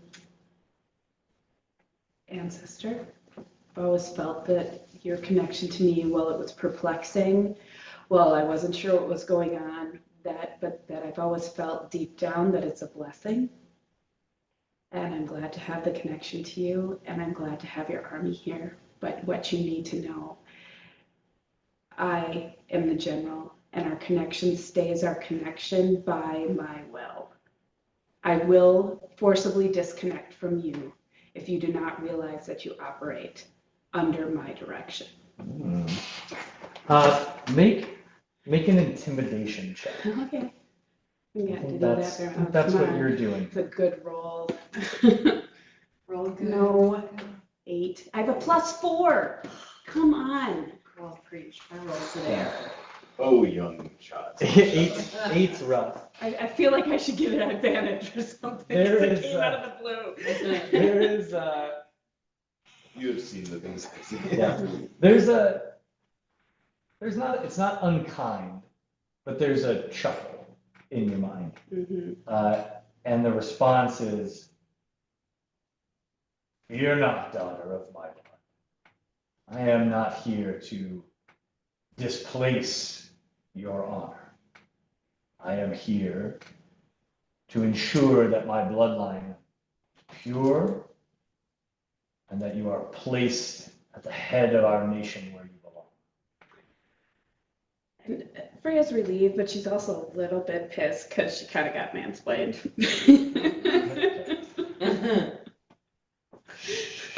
Everything's going to be fine. Calm down. Calm down. Don't be Remain so calm. hysterical. Yes. That's always been the disadvantage of female leaders, their hysteria. I think this might be a hormone thing. I know you can't control it. So It's not your fault. don't worry. I don't take offense. No, there's none That's of, what you guys can hear over there is Freya going, oh my God! no, there's none of that. There's none of that Okay, from Kimba. okay, But he's not intimidated. right. His response is to sort of disregard your threat and reinforce that he's on your side. Yeah. That was the first time I ever got to use an intimidation roll. I think I used one maybe like a year and a half ago as like a funny little plaything that Freya was trying to do. Yeah. And did you, And it did you did- did poorly then too? Yeah, I think it was for nips actually. Oh, yeah. And like. Backfired terribly. Yeah, Yeah. it didn't go well at all. And my so God, I've been like waiting for a time where I could use my intimidation. I got a good modifier. Yeah, I mean, you are broadly speaking intimidating, but It's about execution. I know. Yeah. Tactically, I have not been intimidating, right? Tactically, there's been Frequently some been a problem. execution issues with it. Okay, so everybody gets themselves a nice long rest. Yeah, I think Air though, since everyone's having moments before they take a long rest, Air is also looking for direction from the box now that Sure. she's produced the slip. Well, speaking of direction, Yeah. I will give you, this is more of a, Air is reminded of this. Now that you are down here so close to Teshiar, Okay. what you're reminded of is that on your first trip down this way, Mm-hmm. every step you took towards Teshiar, it increased the intensity of the sensation that you remember when you came across the ocean to the mainland from Chukip. This almost pull from the box or a sense of connection to something. You're closer here to whatever that is that the box seems tied to than you've ever been. Oh, I thought I was being drawn to the capital all the time. Or, no, it's over the. No. So sorry if Or maybe I didn't communicate that clearly at some point, but when you left Chukip and got on the boat and came across to the mainland, which is away from the capital, Right. that whole journey you felt this strange sense of the connection to the box growing stronger. Both you could feel the box more significantly and tangibly, but also the sense of something that is connected to the box becoming closer and closer to you. And once you hit the mainland, the further east you went, and now the further south, so the further southeast you have gone, the stronger that feeling gets. This is as close as you've ever been to whatever that is. Okay, I gotta write this down.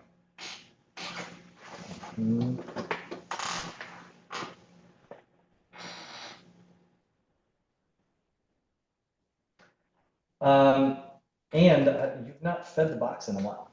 So you're right. You know what? Actually, we'll put 100 gold in there. Okay. Getting a little anxious here.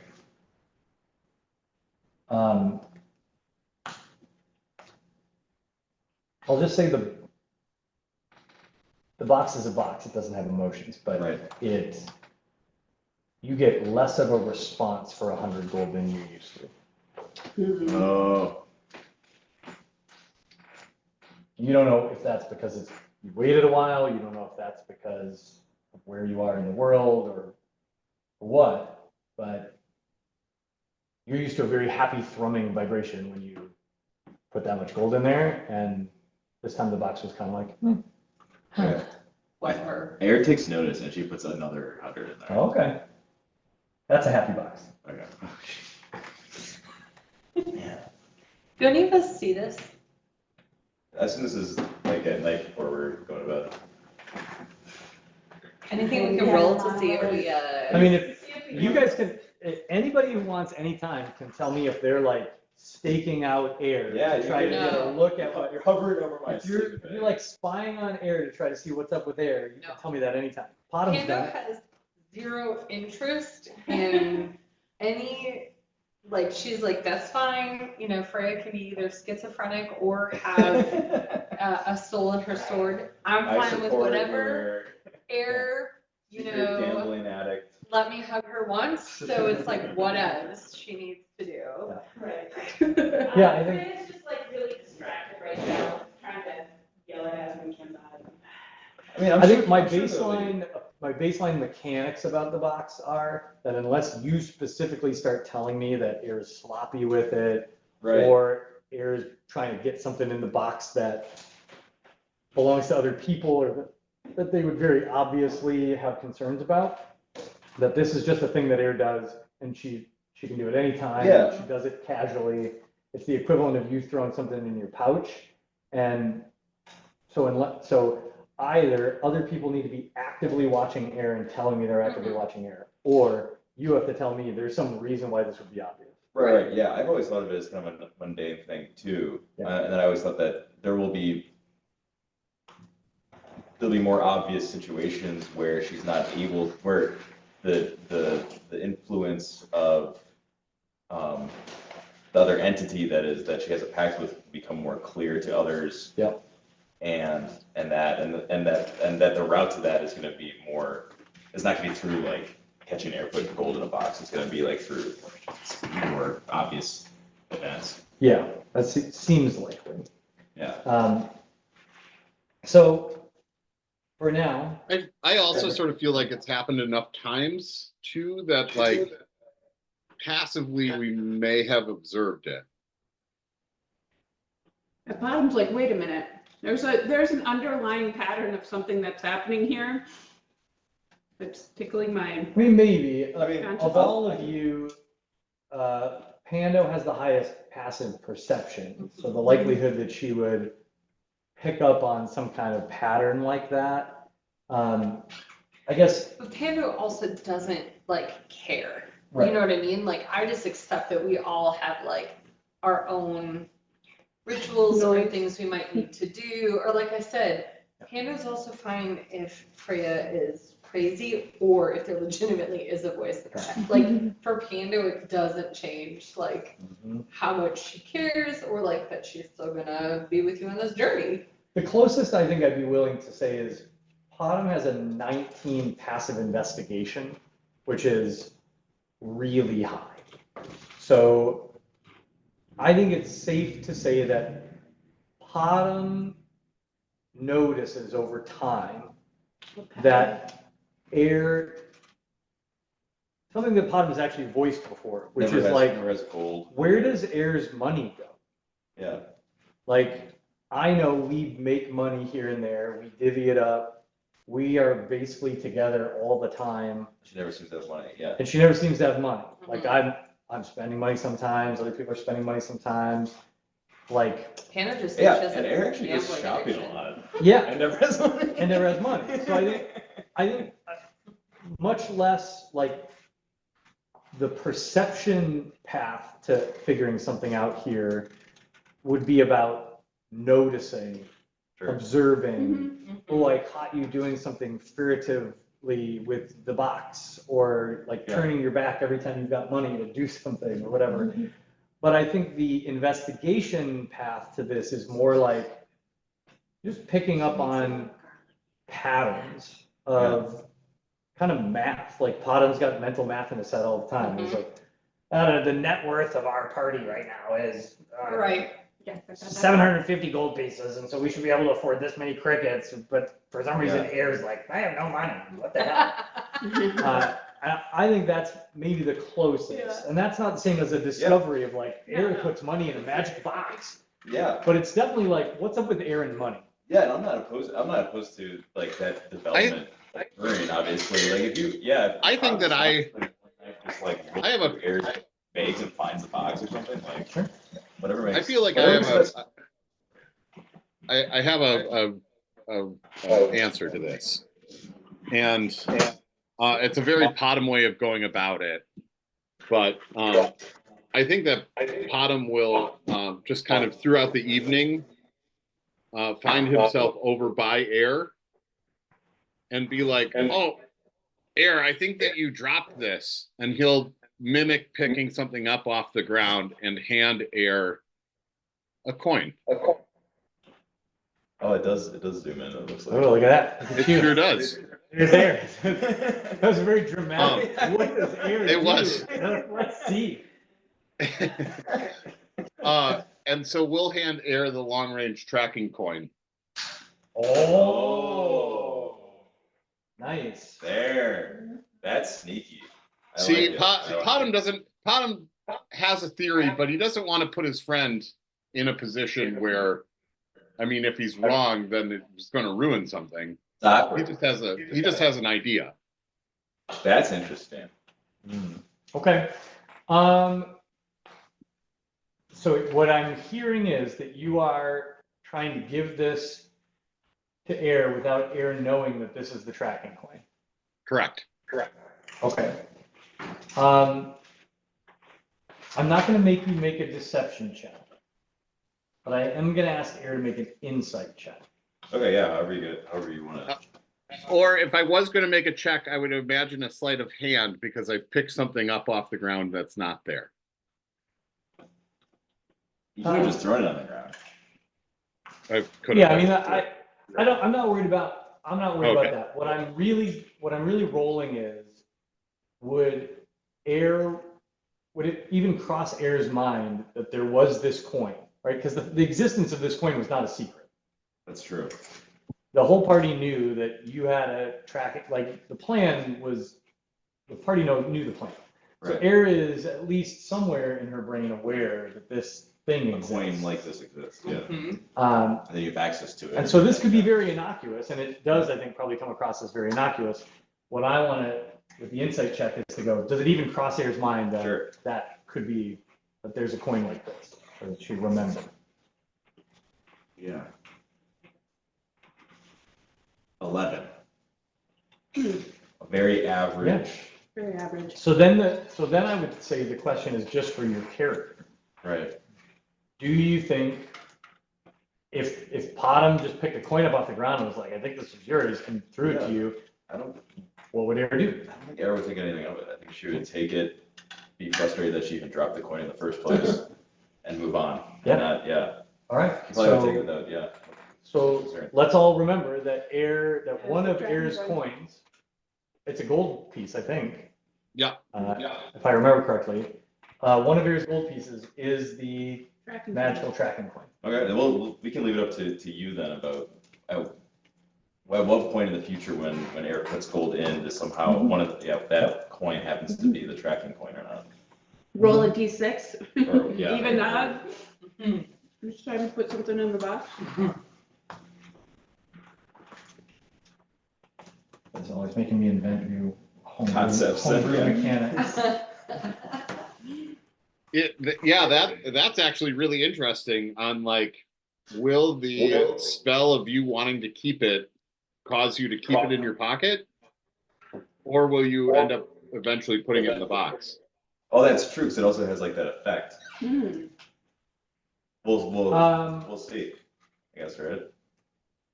I'm trying to remember. I think that effect was a one-time charm. Oh, okay. Because that worked for you with the Ito or with the House Kieran compound.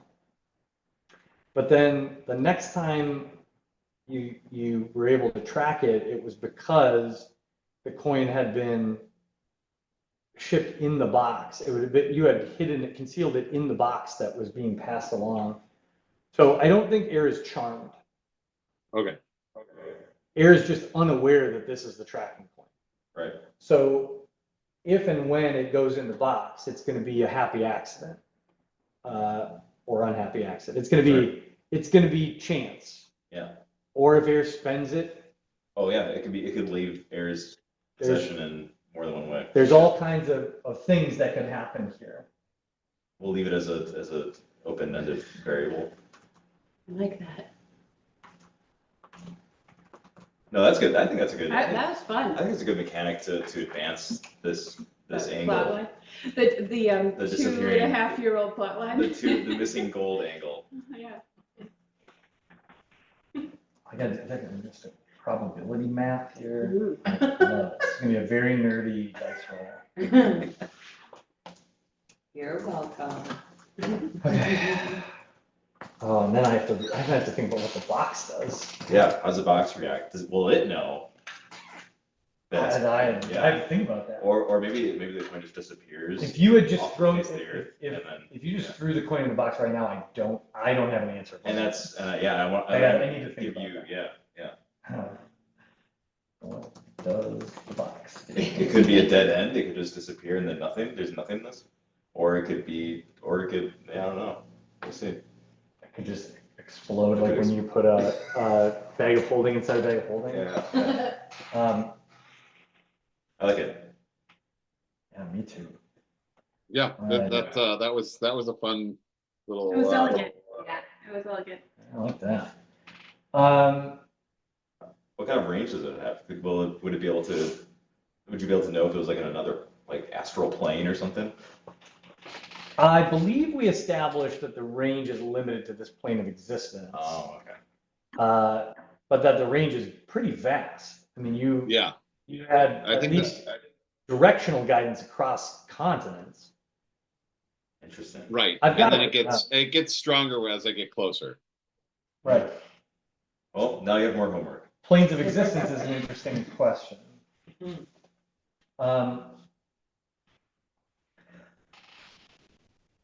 Okay, so where I think we should wrap here is the party maybe in the morning over breakfast is not confronted by Sendak, but he throws the question out there over tea. So what now? I'm not going anywhere, to be clear. There's too many questions that I want to continue to investigate. I've not yet fully mapped everything here. There's an additional theory that I wish to explore, which I could actually use your help for a little bit, Potom. But based on everything that you've experienced recently, don't take this the wrong way, but I don't want you here much longer. If hordes of ghouls are going to follow you, ambush you, if that's a thing. You are alive. Would love it if you would leave Right. so that I can continue my very important studies in peace with my new friend Samuel here. So what's your plan? I think we need allies. I think we need to get stronger. I think we need to buy a ton of healing potions. So I don't know. I mean, I think we just need to really prepare, like not just go after you, Peter, but like prepare. Well, that seems smart. I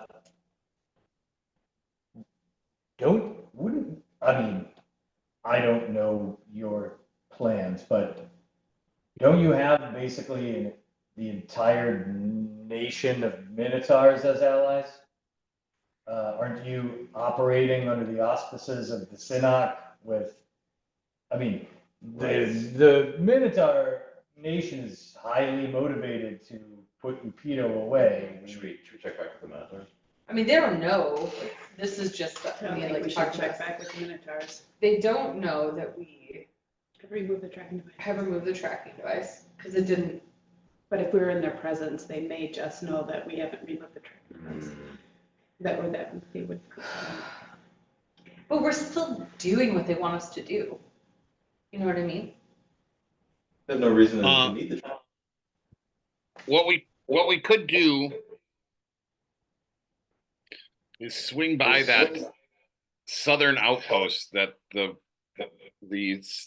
were two spots. We know that she's probably in the mountains, but that there was another spot that the It's on the ghoul hordes coast. were heading to in the south.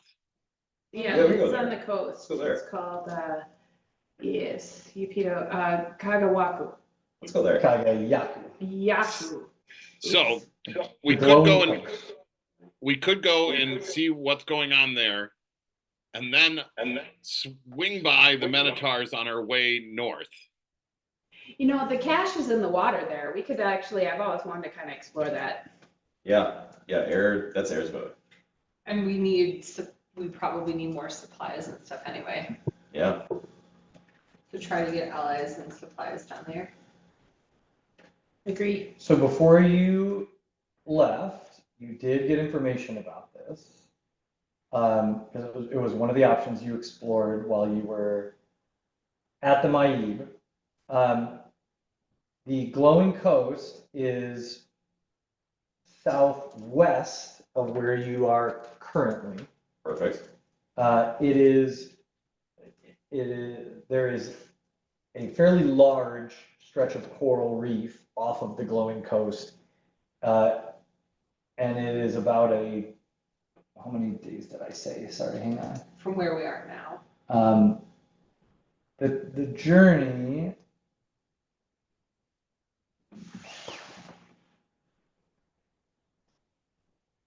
Yeah, the journey is down to a fishing village called Quan Shu. And then it's about a day's journey by fishing boat from Quan Shu to the stretch of coral reefs that is off the glowing coast. So how long from where we are now to Kwangshu? From where you are now to Quan Shu by land would be probably a 4 to 5 day journey by cricket. Or alternatively, you could head back up the Kinkash River and catch a boat out of Nantong. You would have a 2-day journey back to Nantong and then a day's journey by boat. So it's a little out of your way, but you could probably cut a day or two of travel off by going back up and hiring an ocean ship at Nantong, and then you would also have the boat to get you there. So 2 to 3 days time savings probably, or again by land 4 to 5 days by cricket to Quan Shu, at which point you'd need to get a fishing charter or something to get out there. Mm-hmm. So 2 to 3 days time savings probably, or again by land 4 to 5 days by cricket to Quan Shu, at which point you'd need to get a fishing charter or something to get out there. 2 to 3 days time savings probably, or again by land 4 to 5 days by cricket to Quan Shu, at which point you'd need to get a fishing charter or something to get out there. Yeah, no, no to Nanton. We should not risk going to Nanton. No, And- yeah, no. Plus, we still need to, So I do, so one note that I did have, and I remember you telling us, Pando, that apparently only Upito can open the seals to the caches. But if she's up in the north, she's presumably opening the seal to that cache up in the north right now. So if you do have an ability to, say, watch a little bit over what she's doing at some point, but there's no guarantee it'll show me that. yeah, it won't. At But maybe all. we should, for us to be aware that she is opening that cache likely out there. Yeah, I think that I should attune to it when we are in a position that we feel like we could be ready for her to send something immediately, like. I with the think we can goals. presume once she opens that cache there too, that she's probably gonna be headed down soon at some point to her other cache. Yeah, if not already, we Not just already. don't know. The thing about my visions is, I don't know, do they happen in the past, are they happening in the future, are they happening now? I don't know. Yeah. But we saw where the dead were walking, so we Right. do know, right, Yeah. those two. Yeah, and your last one, you seemed pretty sure when we were talking about which Yeah. direction we go, that's where she Yeah. was. The plan she articulated out loud in your vision Yeah. Mhm. was that she was going to go to Hamal Jabal first Mhm. and then return, Right, and that she would go to the second cache after. right, And then she was also encouraged by the Skull Lord to send her family mhm, in advance. right. Mhm. So we may encounter them Oh, first, have to yeah, deal with it. surely.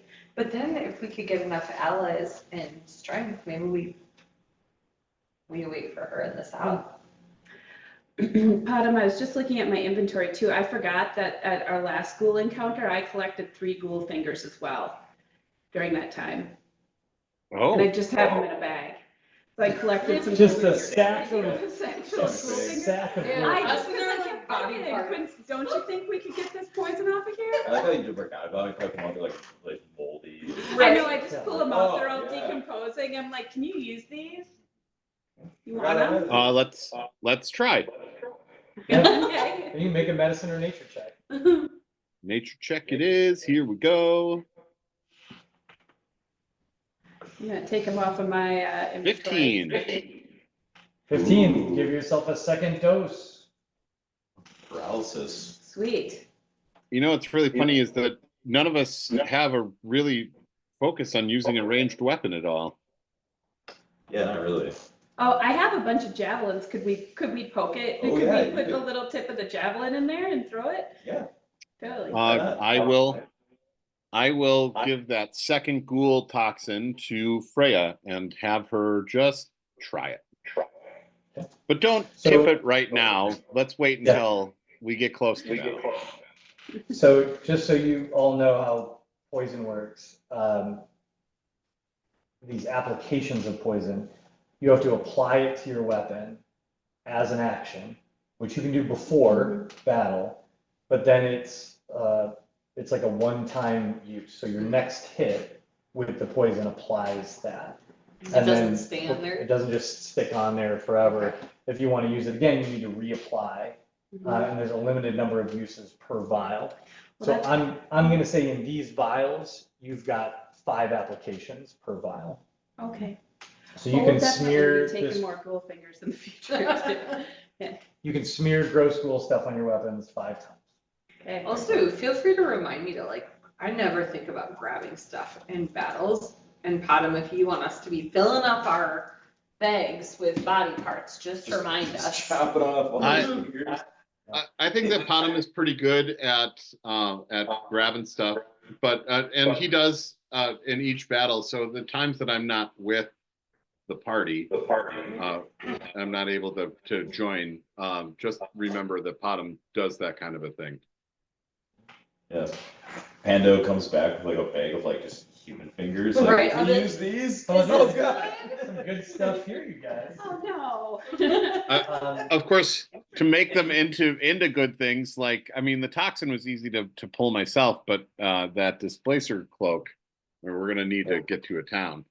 That's a whole different ballgame for sure. Yeah. You need a crafts person, a Right. magical crafts person to help you with that. So I just called it ghoul finger poison. I gave myself a quantity of 5, just so I know how many times I That's use it. perfect. Okay. Okay, I know we need to wrap here in a moment, so let's do some quick housekeeping. For our journeys today, including your battle with the ghouls, a big, huge lore dump, some very significant character evolution, and some pretty cool, I think, things that you guys did. I am awarding each player 1,000 experience points Ooh, today. Oh, we're so close. I'm not. Tantalizingly Yeah, I'm close. not, yeah, Potom, you had an extra super bump. Yeah, because That's I true. still need a couple Yeah, thousand, same. or I'm- like 1,500. Oh, shit. Yeah, 1,500. Yeah, I think you had more too. I think I'm behind in general, because I just had 12,560 then, with Me the too. extra 1,000. Oh, okay. And then, Oh, I'm closer to Potom. I only need like 600 something. Yeah, Ooh. I think you did have a separate I need- bump too at one point. I need yeah, I'm at 390. 12,560 to 14,000. Tantalizingly close. Tantalizingly close. So I have a question because I've never done this in D&D, and maybe this is not a mechanic, but like in Lord of the Rings Online, when you need to level up, you just like fight shit everywhere you go. Just grind. You just literally grind. And so like I don't understand what that mechanic would be because we have like big fights. I don't know if like every time we walk, it's like Pando thorn whips everything she sees. Yeah. Do you know what I Pando mean? punches another tree. So this is what in D&D we call the path to becoming a murder hobo.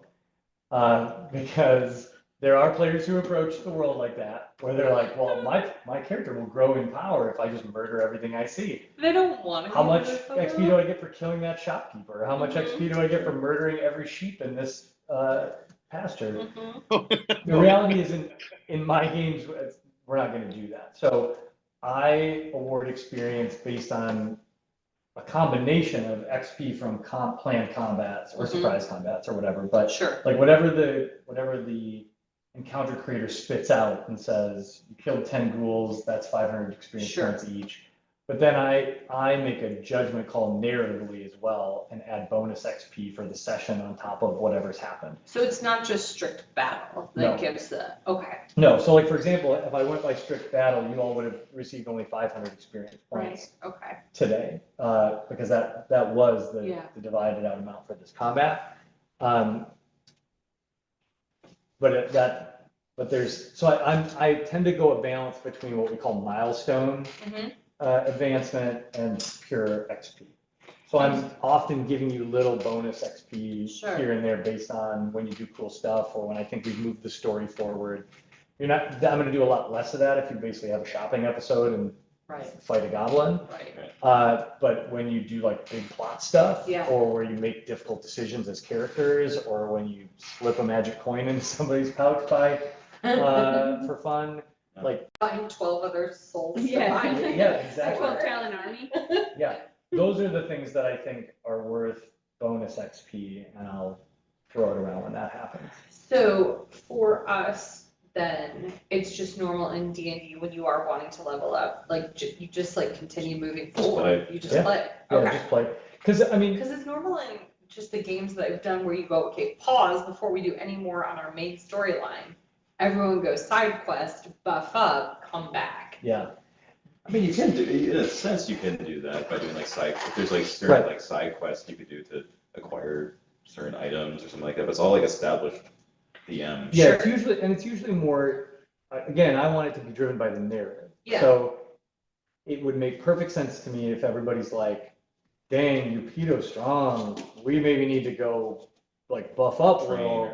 Yeah, like we need to train, or we need to find some magic items, or we need to like recruit a really strong ally, so let's side quest off to do that, and along the way, you're gonna gain experience and you're gonna pick up goodies and whatever, and then maybe you come back. But effectively, that's what we're doing, right? Like going south to like 100%. get things. Okay. So we're doing the thing we should do. And the other thing I will say is, and Alex and I have talked about this a lot, just because we've played together a lot, but level ups in this game ought to feel like like everyone around your character noticing how much they've grown, and there being narrative reasons for why they can now suddenly do cool shit. Right. So in the real world, in D&D, in real Tellus, if Tellus were real, you wouldn't like after a battle go to sleep and wake up and be like, now I can do this new spell that I couldn't do last night when I went to bed, or now I can suddenly vanish, or I can turn into a bird and I could never do that before. Just today that started happening.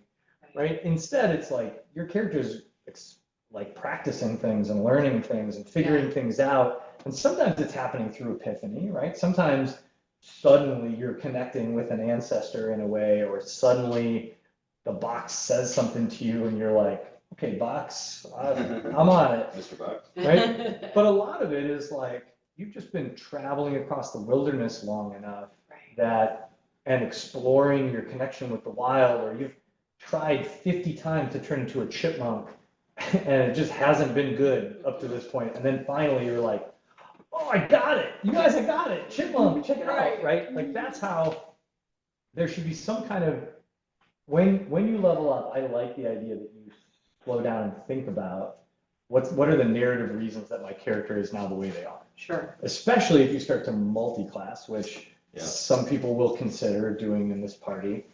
If you're like, I've been a druid, I've been a druid, I've been a druid, I've been a druid, and now I'm going to take a level of fighter, Cleric or rogue or whatever. Like, okay, why? Like, what's going on in Pando's head that her growth now is actually taking her in a different direction? Because it's not like she, again, in Tellus, wakes up and is like, I am going to pursue the path of fighter.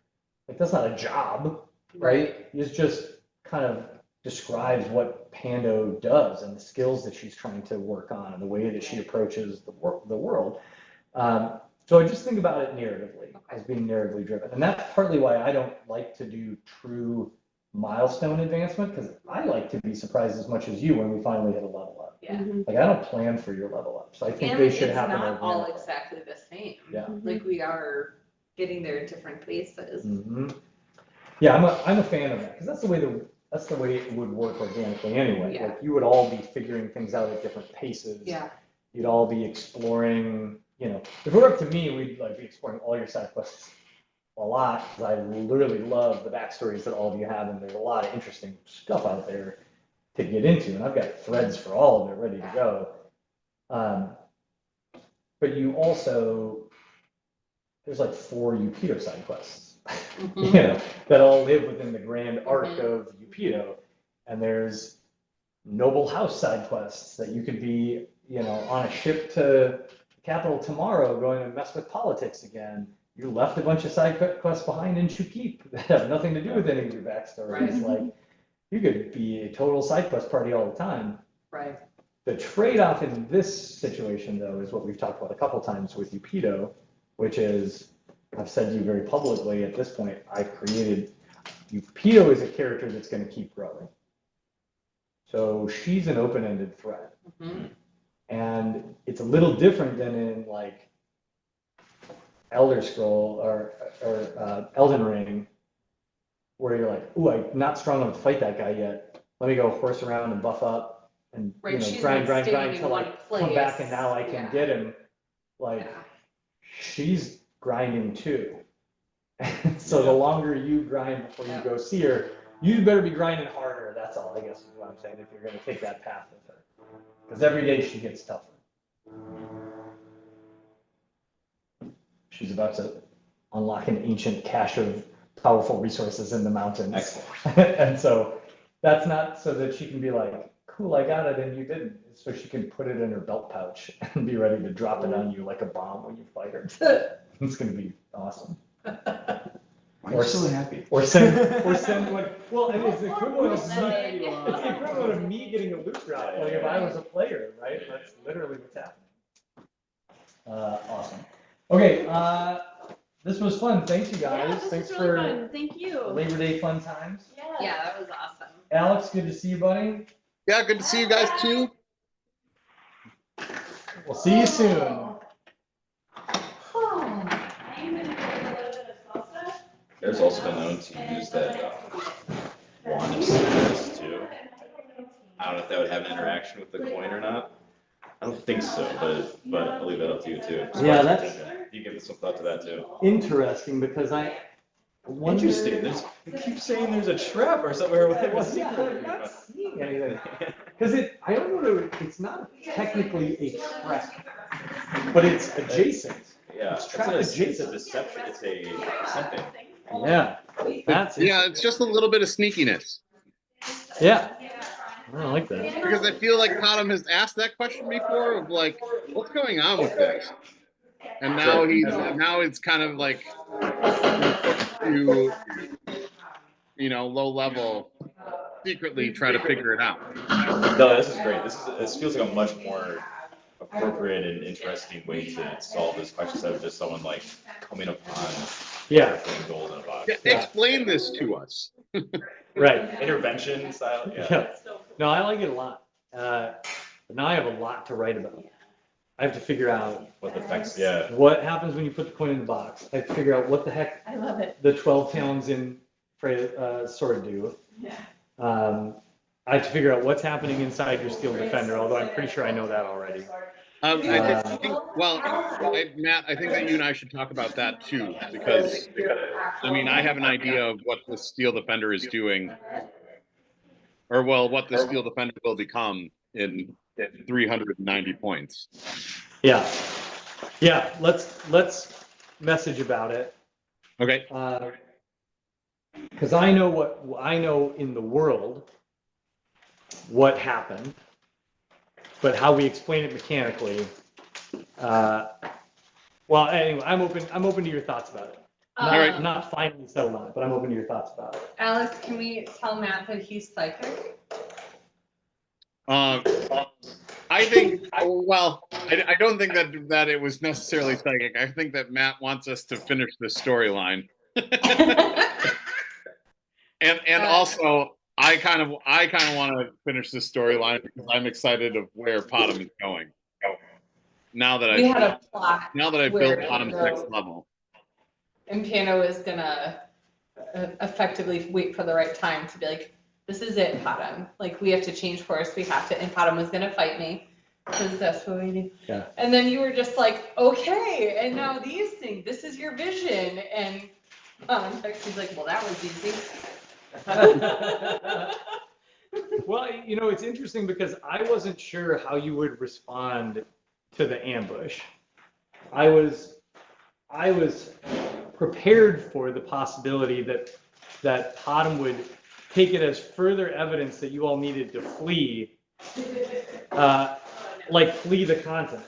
Oh, basically, you see, she's onto us. Yeah. We're not safe. She can track us with this thing, or that you would demand that she ditch the Raven Skull charm. Because honestly, I put the Raven Skull charm in there not as a railroad, but as a temptation, right? Like, give Pando her first fancy shiny magic item, but it has a cost, and the cost is, because of how things went down. I left it to the dice. But because of a bad dice roll, the cost is Pito can see you now. So you want to use this cool magic item, and it works both ways, but you can see her, but now she can see you too. I wasn't sure what you would do with that, right? There was a very real possibility that you'd be like, throw it in the ocean, we're going to the capital, right? And that would have been it. Like, she can't, Pito's not connected to Pando. She's connected to the charm. Right. So anyway, yeah, I'm. There's always it truly is sandbox at this point. You can always just bail.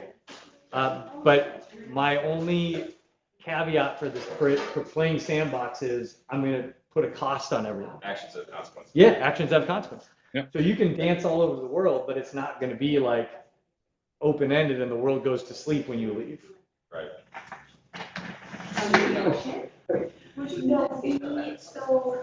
All right, buddy. I got lots of writing to do and thinking to do, but we'll talk more about your next step soon. Yeah. Okay. Sounds good. Just let me know. See you later.